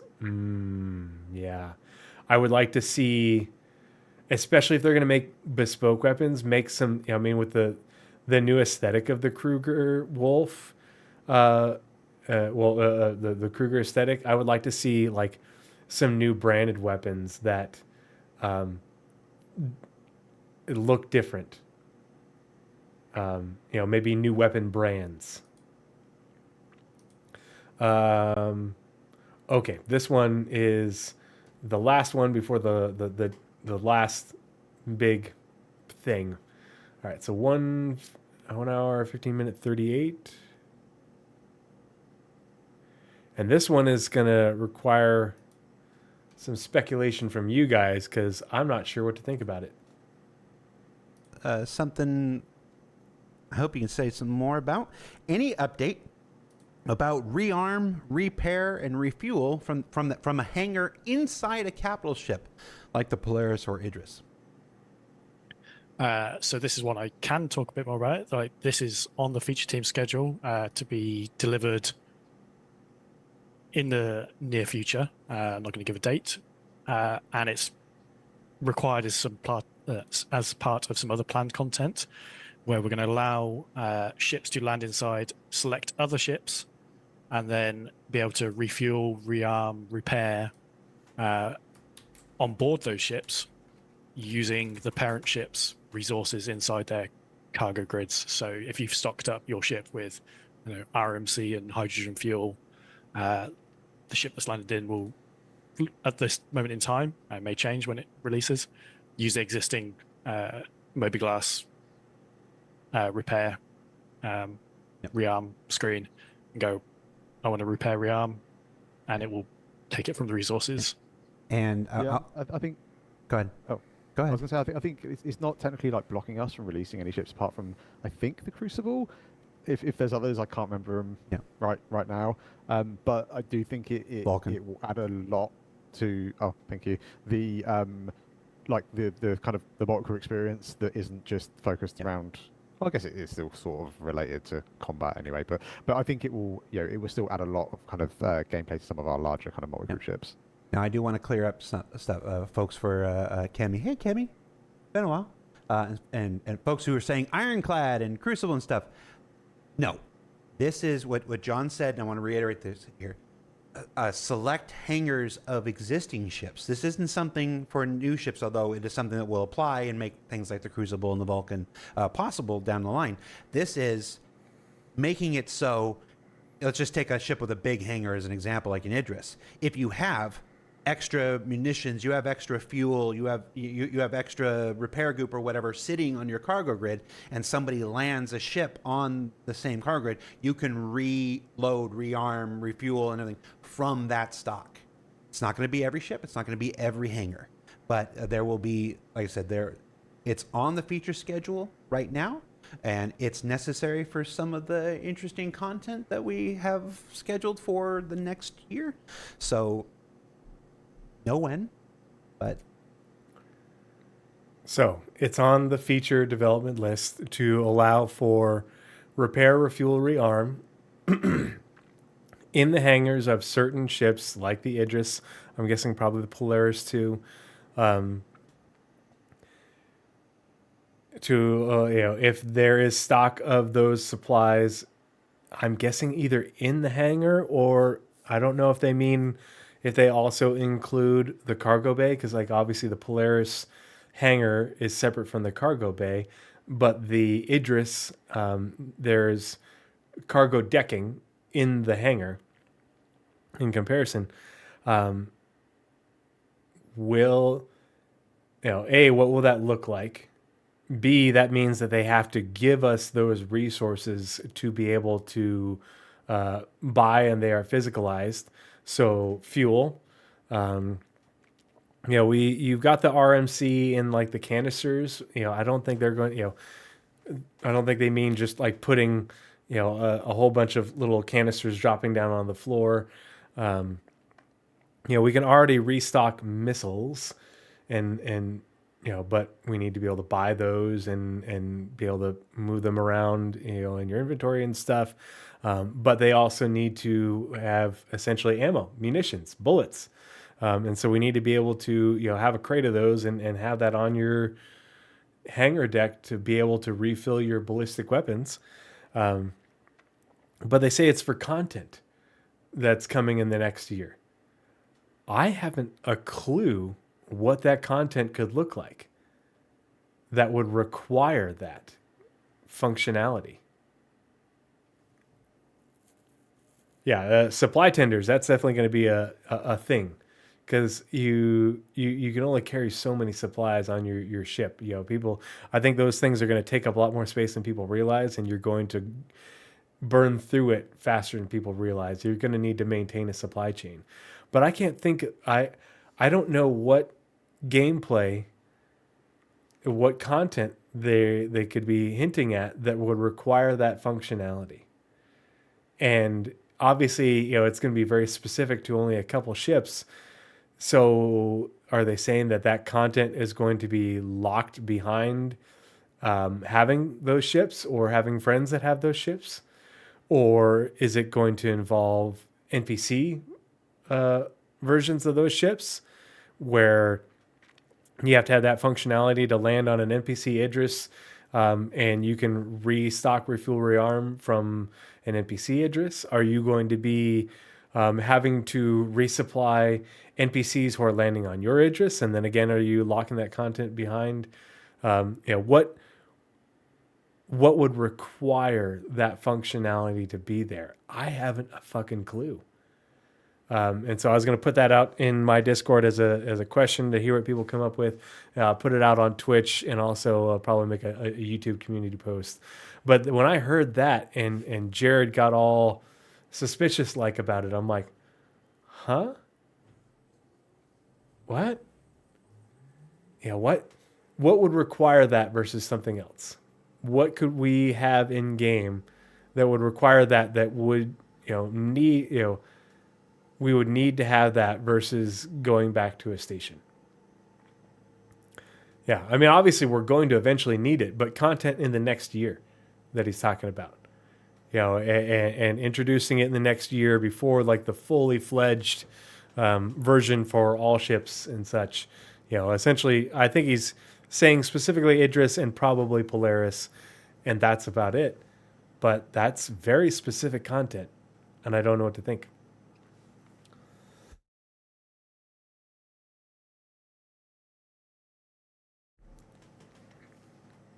All right, and the last one, the second elephant in the room, is at 1:18:40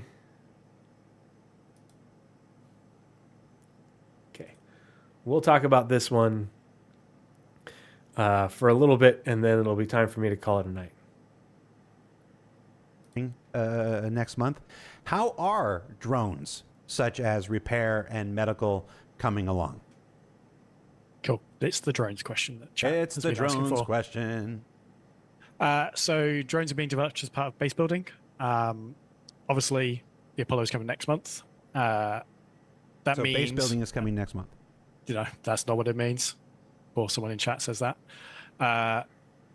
Drones will not be releasing as part of the Apollo launch. We'll rip that band-aid off now. When we were developing the ship, obviously the Apollo, I want to say it was 2017 originally concepted. 17 or 18, I remember. 17 or 18. The idea of medical gameplay then is very different to the idea of medical gameplay now. And we have people working on updates to the medical gameplay system right now. So,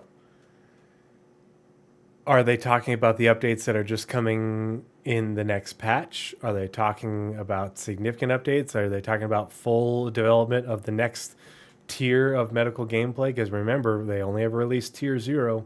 Really don't have anything beyond that. But he says the idea of medical gameplay then is very different than what we have now. What?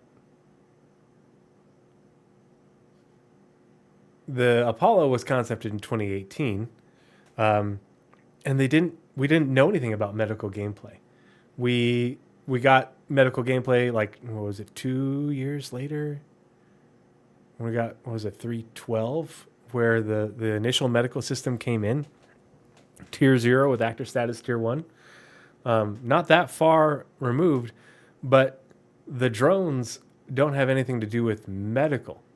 All the drones do is recover someone. They don't provide any treatment or anything like that. All they're for is recovering a downed person and bringing them back to the Apollo so you can treat them with the medical gameplay. So how are I struggle to understand how the drones are potentially no longer valid. Let's hear what Maury has to say. Beyond what we talked about, the medical beacon. And when we were looking at the ship, the drones was this sort of grey area. They said they would do one thing in the concept. That sort of doesn't really apply in the game loop we have now for medical. They predated tractor beams and just the whole respawn mechanics we have now. So we have left space for the drone bay in the ship. We've not got rid of it. The space is there if we find a valid use case for them to exist when drones as a feature exist. But the Apollo will launch next month without drone gameplay. Now, I do want to add that because the Apollo is launching next month without the drone gameplay, we are going to do something else. We mentioned those modular bays that the Apollo has. The left and right tier 1 bed, the left and right double tier 2 beds, the left and right 3 tier 3 beds. In the past, when we've added modules to ships like the Retaliator and whatnot, we have sold those modules individually. We are not going to do that with the Apollo. So I'm here to tell you now we are going to include all 6 modules for free on every Apollo SKU. So if you already own the Apollo, you've got it already in your account, we are going to retroactively inject those into all of your existing items on the My Hangar app on your website. So if you have the Apollo now, you're going to get all 6. If you purchase the Apollo when it comes out in September or at any point from now on, it's not like a limited time thing.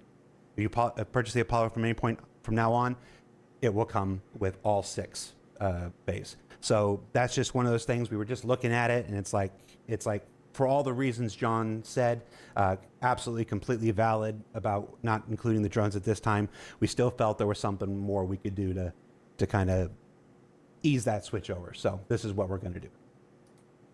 So let's take a look at the Apollo really quick. Because again, I am very concerned about what John Crew said.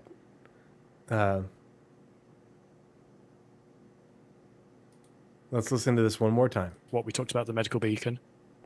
And when we were looking at the ship, the drones was this sort of grey area. They said they would do one thing in the concept. That sort of doesn't really apply in the game loop we have now for medical. They predated tractor beams and just the whole respawn mechanics we have now. So we have left space for the drone bay in the ship. We've not got rid of it. So predates tractor beams and the whole respawn mechanics we have now. So concerns. What are those respawn mechanics? You hush, Danger Hobo. I am plenty critical of CIG when there's things to be critical about. I'm just very data driven and objective about it, not subjective. So let's go down to the. Here we go. Shepard Medilift drones. Each Apollo comes equipped with 2 Medilift semi-automated emergency extraction pods, each capable of lifting up to 500 pounds quickly and securely from ground to ship. Each drone is outfitted with payload preservation armor, auto gyro stabilization, and shock balance absorption technology to maximize patient safety and comfort throughout the extraction. That's all they do. And they just pick somebody up and bring them into the ship so you can treat them in the modular med base. They are a rescue device. They are not a patient treatment device. So what does that have to do with the respawn mechanics and tractor beams? Yeah, tractor beams are great, but they are very range limited. And we were always intended to have tractor beams. So are they saying that instead of having drones, we have to use tractor beams to move patients into the med bay? Okay, well, one of the concept images for, let's see,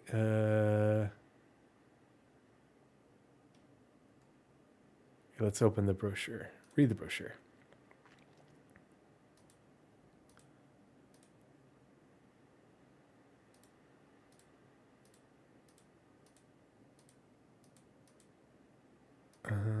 Where's the... Nope, it's on the brochure. RSI Apollo.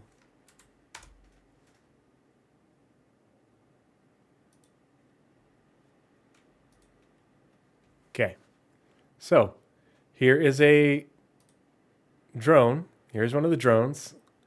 You can see that out in space, picking up a pilot who's ejected out of his ship that was destroyed in order to bring him into the ship. So now, in order to bring, without the drones, if you are doing a space-based rescue, then you have to put on your EVA suit and then EVA out of the ship and use a tractor beam to pull this person up. You can't just fly the drone, tell the drone to go pick up this person and bring them in. That means you have to go through all these extra steps and expose yourself to the dangers of EVA, have the right equipment, versus just using the drones. Instead of using your drone to pick up somebody who's injured on the ground, you're hovering over their battlefield. Now you have to land the ship, get out with your tractor beam, and go carry them in. It significantly impacts the rescue functionality of the medevac, of the Apollo. I don't like that. I don't like it at all. Can't you use your tractor beam though? Yeah, but you have to get out of your ship to use the tractor beam. That's the whole point. You'd have to come out of this back hatch and EVA out here to then tractor them up and then tractor them in and walk them in here. Or you have to land your ship. There's no tractor beam turret. And then how do you tractor them into the ship and then into a med bed? That's the whole point of the drone, is the drone pops out of the belly, and goes and picks them up and comes back into the belly, and then it just lifts them up from that belly area. They talked about it when they were doing the design. A tractor turret, it's not like you have an exposed cargo grid or something.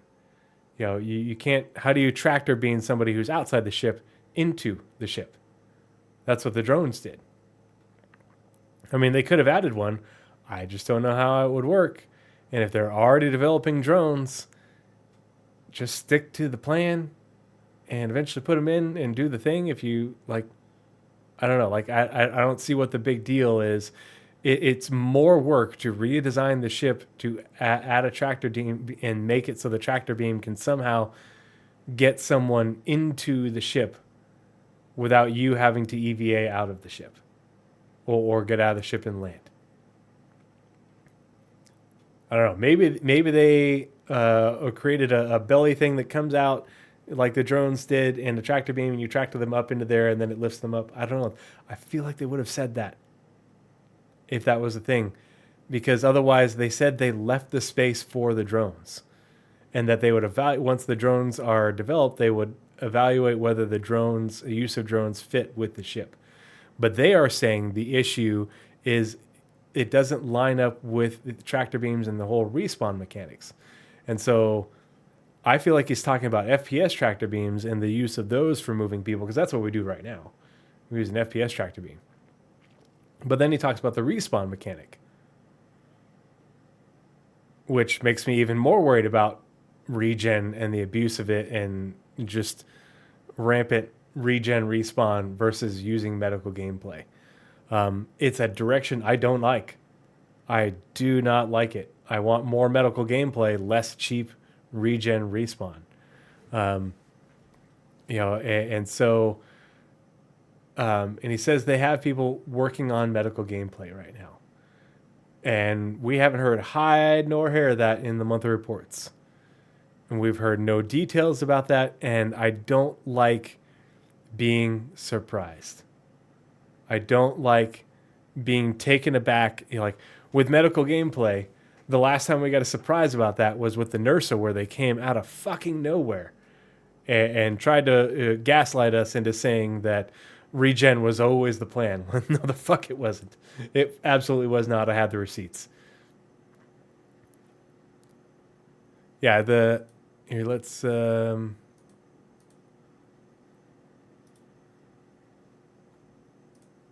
there's more concept art.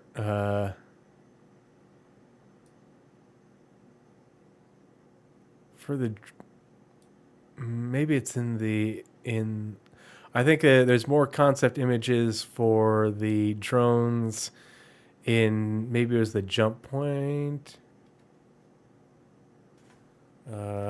Shepherd, Medi, Lift, Drone, SI, Apollo. Here we go.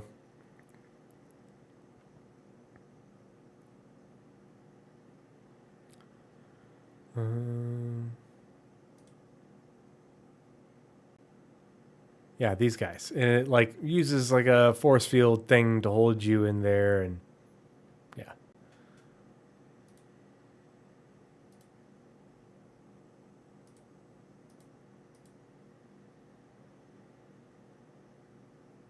And that's the other thing is item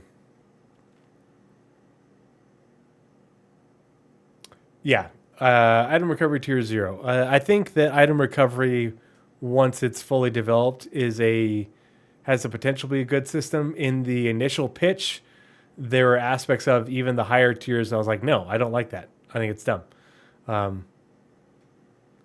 I don't think CIG is walking back on the original medical gameplay in terms of importance, but the issue is we don't know anything about healing gameplay. There has never been any sort of concept design or talk or anything about how healing gameplay would work. Other than that, we will have healing gameplay, and it's meant to be important. There isn't a snowball's chance in hell that CIG can walk back and say, medical is not going to be important. You're just going to respawn all the time, like Call of Duty. And they haven't walked back on a lot of things. Riggsy, you're full of shit, bro. If there's anything, CIG has walked too far forward. CIG has been...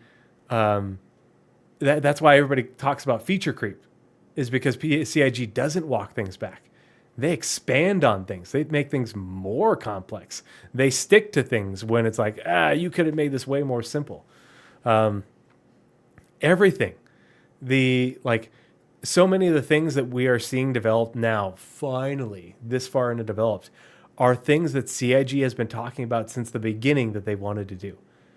Maelstrom, which is a material simulation, has been the plan since like 2014. Engineering has always been part of the plan.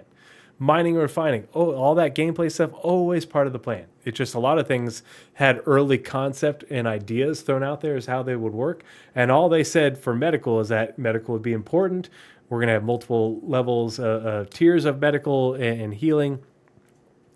But after medical tier 0, where we got essentially the first aid and symptom treatment, we've got nothing else. And if CIG were to suddenly walk back on medical, when they haven't walked back on any other core gameplay function ever, I would riot. I would absolutely riot, and an ungodly number of people would riot. And the only people that wouldn't riot are the people who are like, well, I'm not interested in medical gameplay. And it's like, okay, well, if they walk back and totally neutered salvage or mining or cargo hauling or engineering or, anything, the people that are interested in that stuff would absolutely lose their shit. And so you can't be like apathetic, be like, oh, well, it doesn't affect me. It's not my gameplay. When, like they haven't done that for anyone else's gameplay, why would they suddenly do that for medical? Yeah.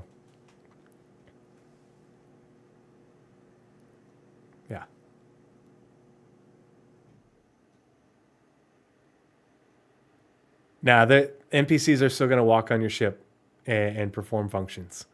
That's been the design for ages. We're going to get blades first. Blades probably long before NPC crew, but NPC crew is part of it's a thing that they have promised.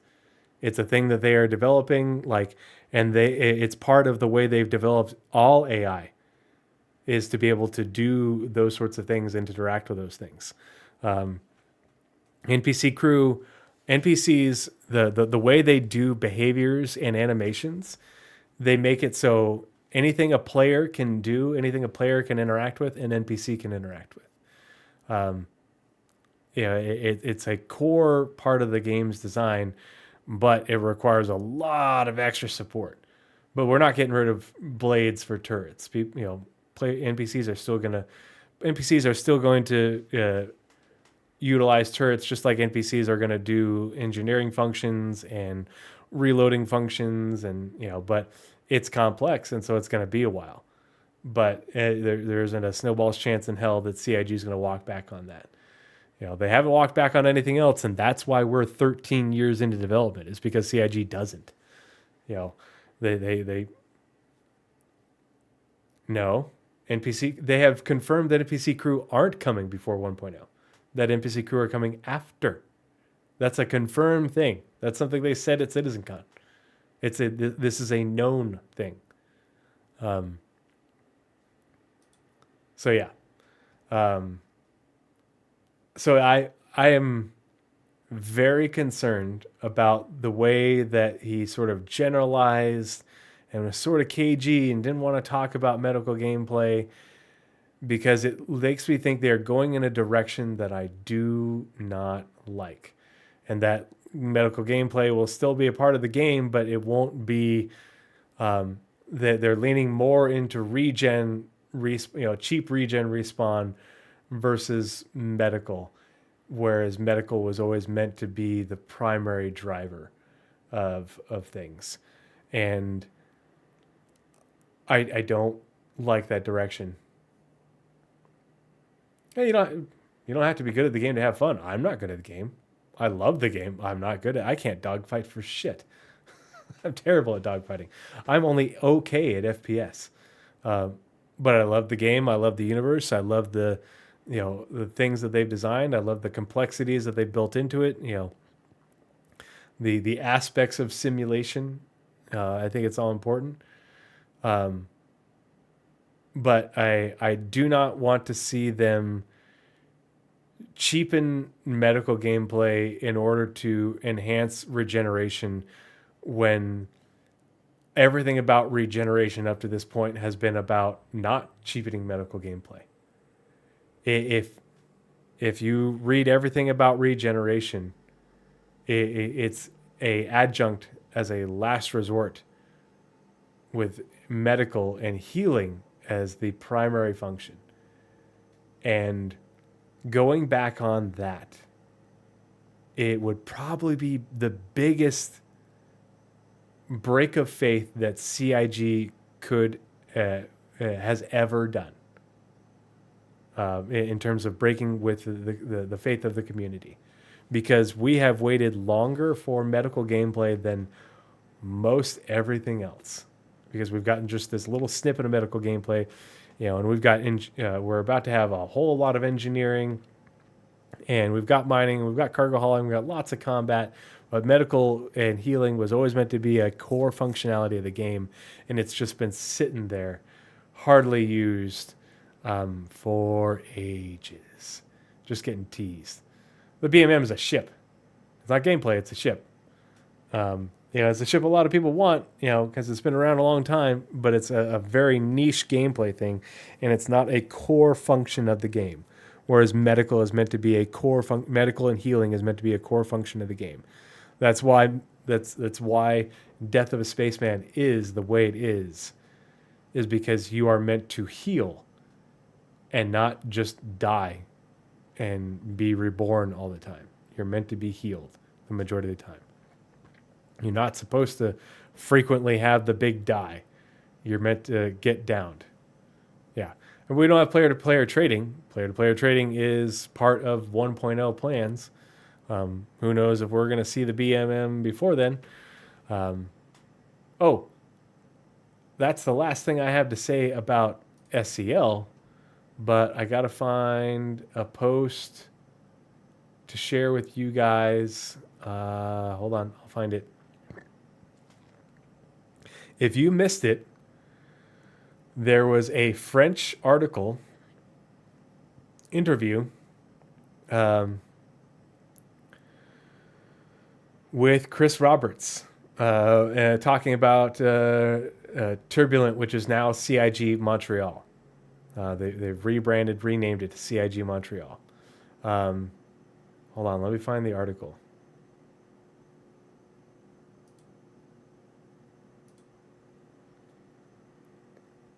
So here is the article. Sorry, it's in white. Or it's in French, but it's also white. But let's see. And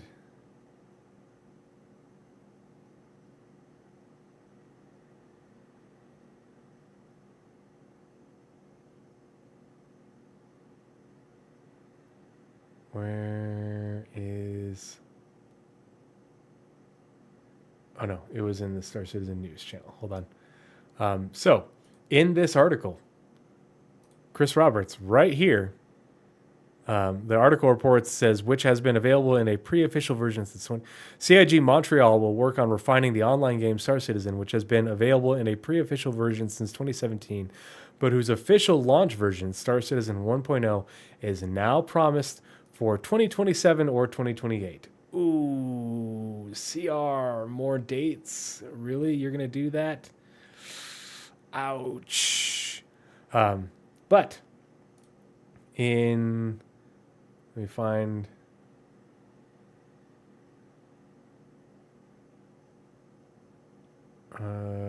article, or maybe it was under leaks.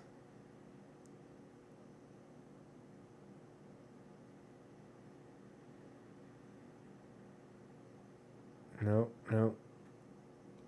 Okay.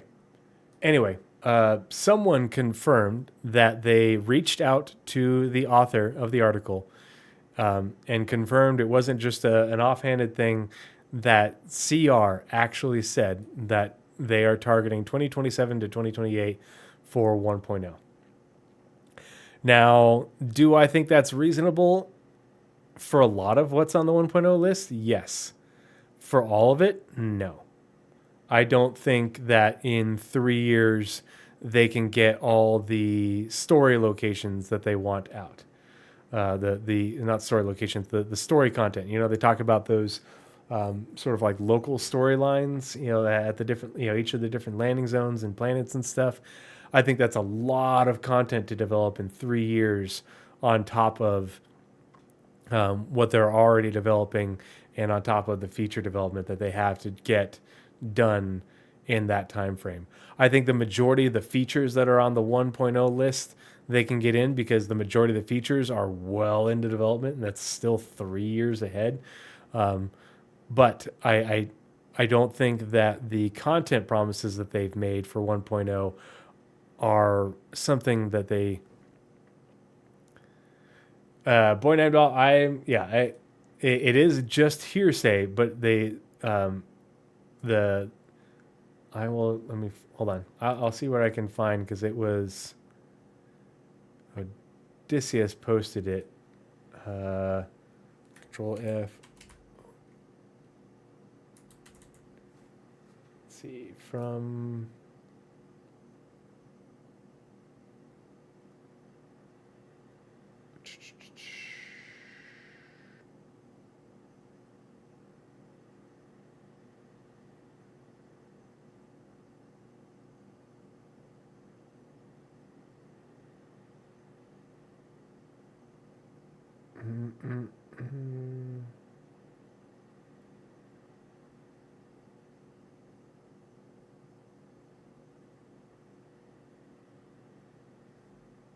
No, I don't know where that post was. I will ask Odysseus because I'm pretty sure he's the one that cross posted it. But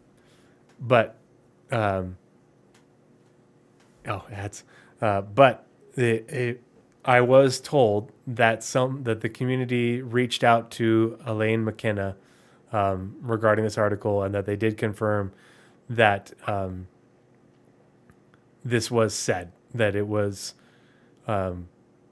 that's what Chris Roberts said in this interview. Now, it feels like this is a really weird place, a random interview article with La Presse, whatever journal thing this is. It looks like it's just a magazine or a newspaper or something like that. Just a sort of generic interview. That's where they would drop, hey, we're targeting 2027, 2028 for 1.0. As if A, we wouldn't hear about it, and or B, that's not a big deal. That's not big news to say that this is your target date when they haven't said what they're aiming for. They said 2026 for Squadron, but they never said anything about what they're aiming for 1.0. So I don't know. I don't know what to think about that. I don't think that it's reasonable to, 2027, definitely not. 2 years? Nope. Nope. Not a snowball's chance in hell.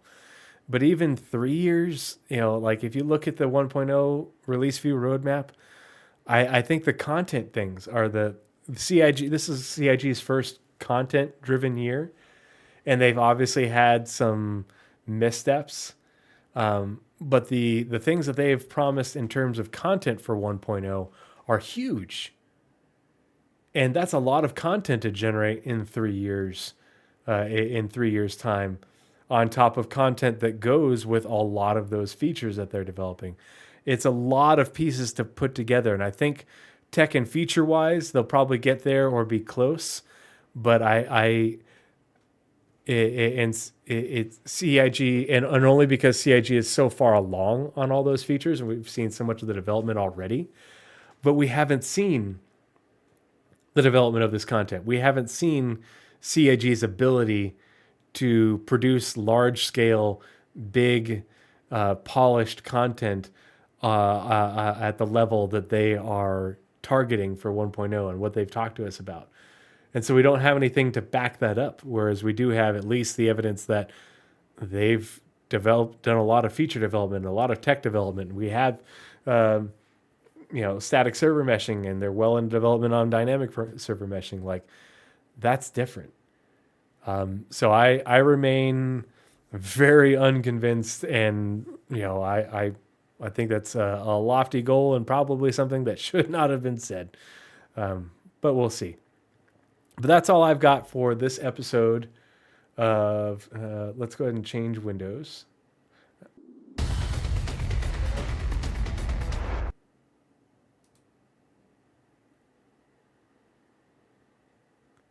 and boy named boy named Doll. Sorry, that's down. You're not derailing at all. That's part of what this show is about. Is we're here to talk about Star Citizen and its development. That there's not I have a light script, but we don't mind going off on tangents and theory crafting or looking at things and talking about things in detail. This show is here for me to share information that I have found and thought was interesting with you guys, and to hear back from you guys what you think, and what your opinions are, and what more you want to know. Oh yeah, that's the other thing. Is like, boy named Doll. Like, maybe they get all the features and tech in that's on that 1.0 list. I don't think it'll be at the 1.0 level of polish by that point. Like, I think they could have all those features in, or the vast majority of them, and still need a year of polish to get them ready for 1.0, for to say, hey, we're here, we're ready, we're good. I think 3 years is fairly close to what is a reasonable target, but I think that's still, to get everything in and to get it polished and to make all the content that they want and to get that polished is a lot of work. And the other elephant in the room for that is, what about episode 2 of Squadron? How much effort is that going to take? Because that's all content. That's not feature development, but that's still a fuck ton of content they have to develop. How are they going to make that content on top of the content that they want for 1.0? At the same time, in order to reach that goal of 1.0 in 2028, while also working towards episode 2 of Squadron 42. It feels like a lot. Now, do I think, in 2028, are we going to be playing a vastly different and much improved and much more feature complete game than we have now? Oh yeah, absolutely. Whether it's 1.0 or not is like, it's 1.0 is a number. I'm here to finally see the complete version of the game and not have temporary features or features undeveloped and stuff. I'm here for that. The content will be great once we get there, or at least will be good.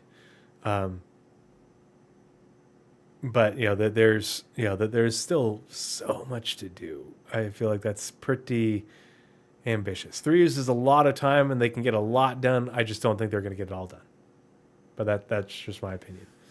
But yeah, I've got to call it a night. It's almost 11 o'clock here. We had a lot to talk about with that SCL. And I appreciate you guys hanging in here with me and let me know what you think. If you come up with something else that you're like, oh, you know what about this? Or have you thought about that? Or if you find more information, please absolutely always share it with me. If share it in the comments in the YouTube video, hop in my Discord, which is always an open invite. Would love to hear from you guys. I haven't decided if I'm going to do another episode tomorrow night and do the monthly report and the Roadmap Roundups to catch up on that, or if I'll save that for like Tuesday, Wednesday. But I do intend to stream again tomorrow night. I just don't know if it'll be gameplay or podcasting. But feel free to drop on by in the Discord, and feel free to come and hang out with me tomorrow evening, and probably multiple evenings this week and into the next weekend. I'd love to hang out with you guys. I'm glad to finally have the opportunity to hang out some more now that I'm back from that Army school. I've got a few weeks at home where it's mostly just day-to-day dad stuff. Yeah. See you if you don't see me first. Yeah. But thanks again for dropping by and supporting the podcast and supporting stackup.org with your you being a part of the audience.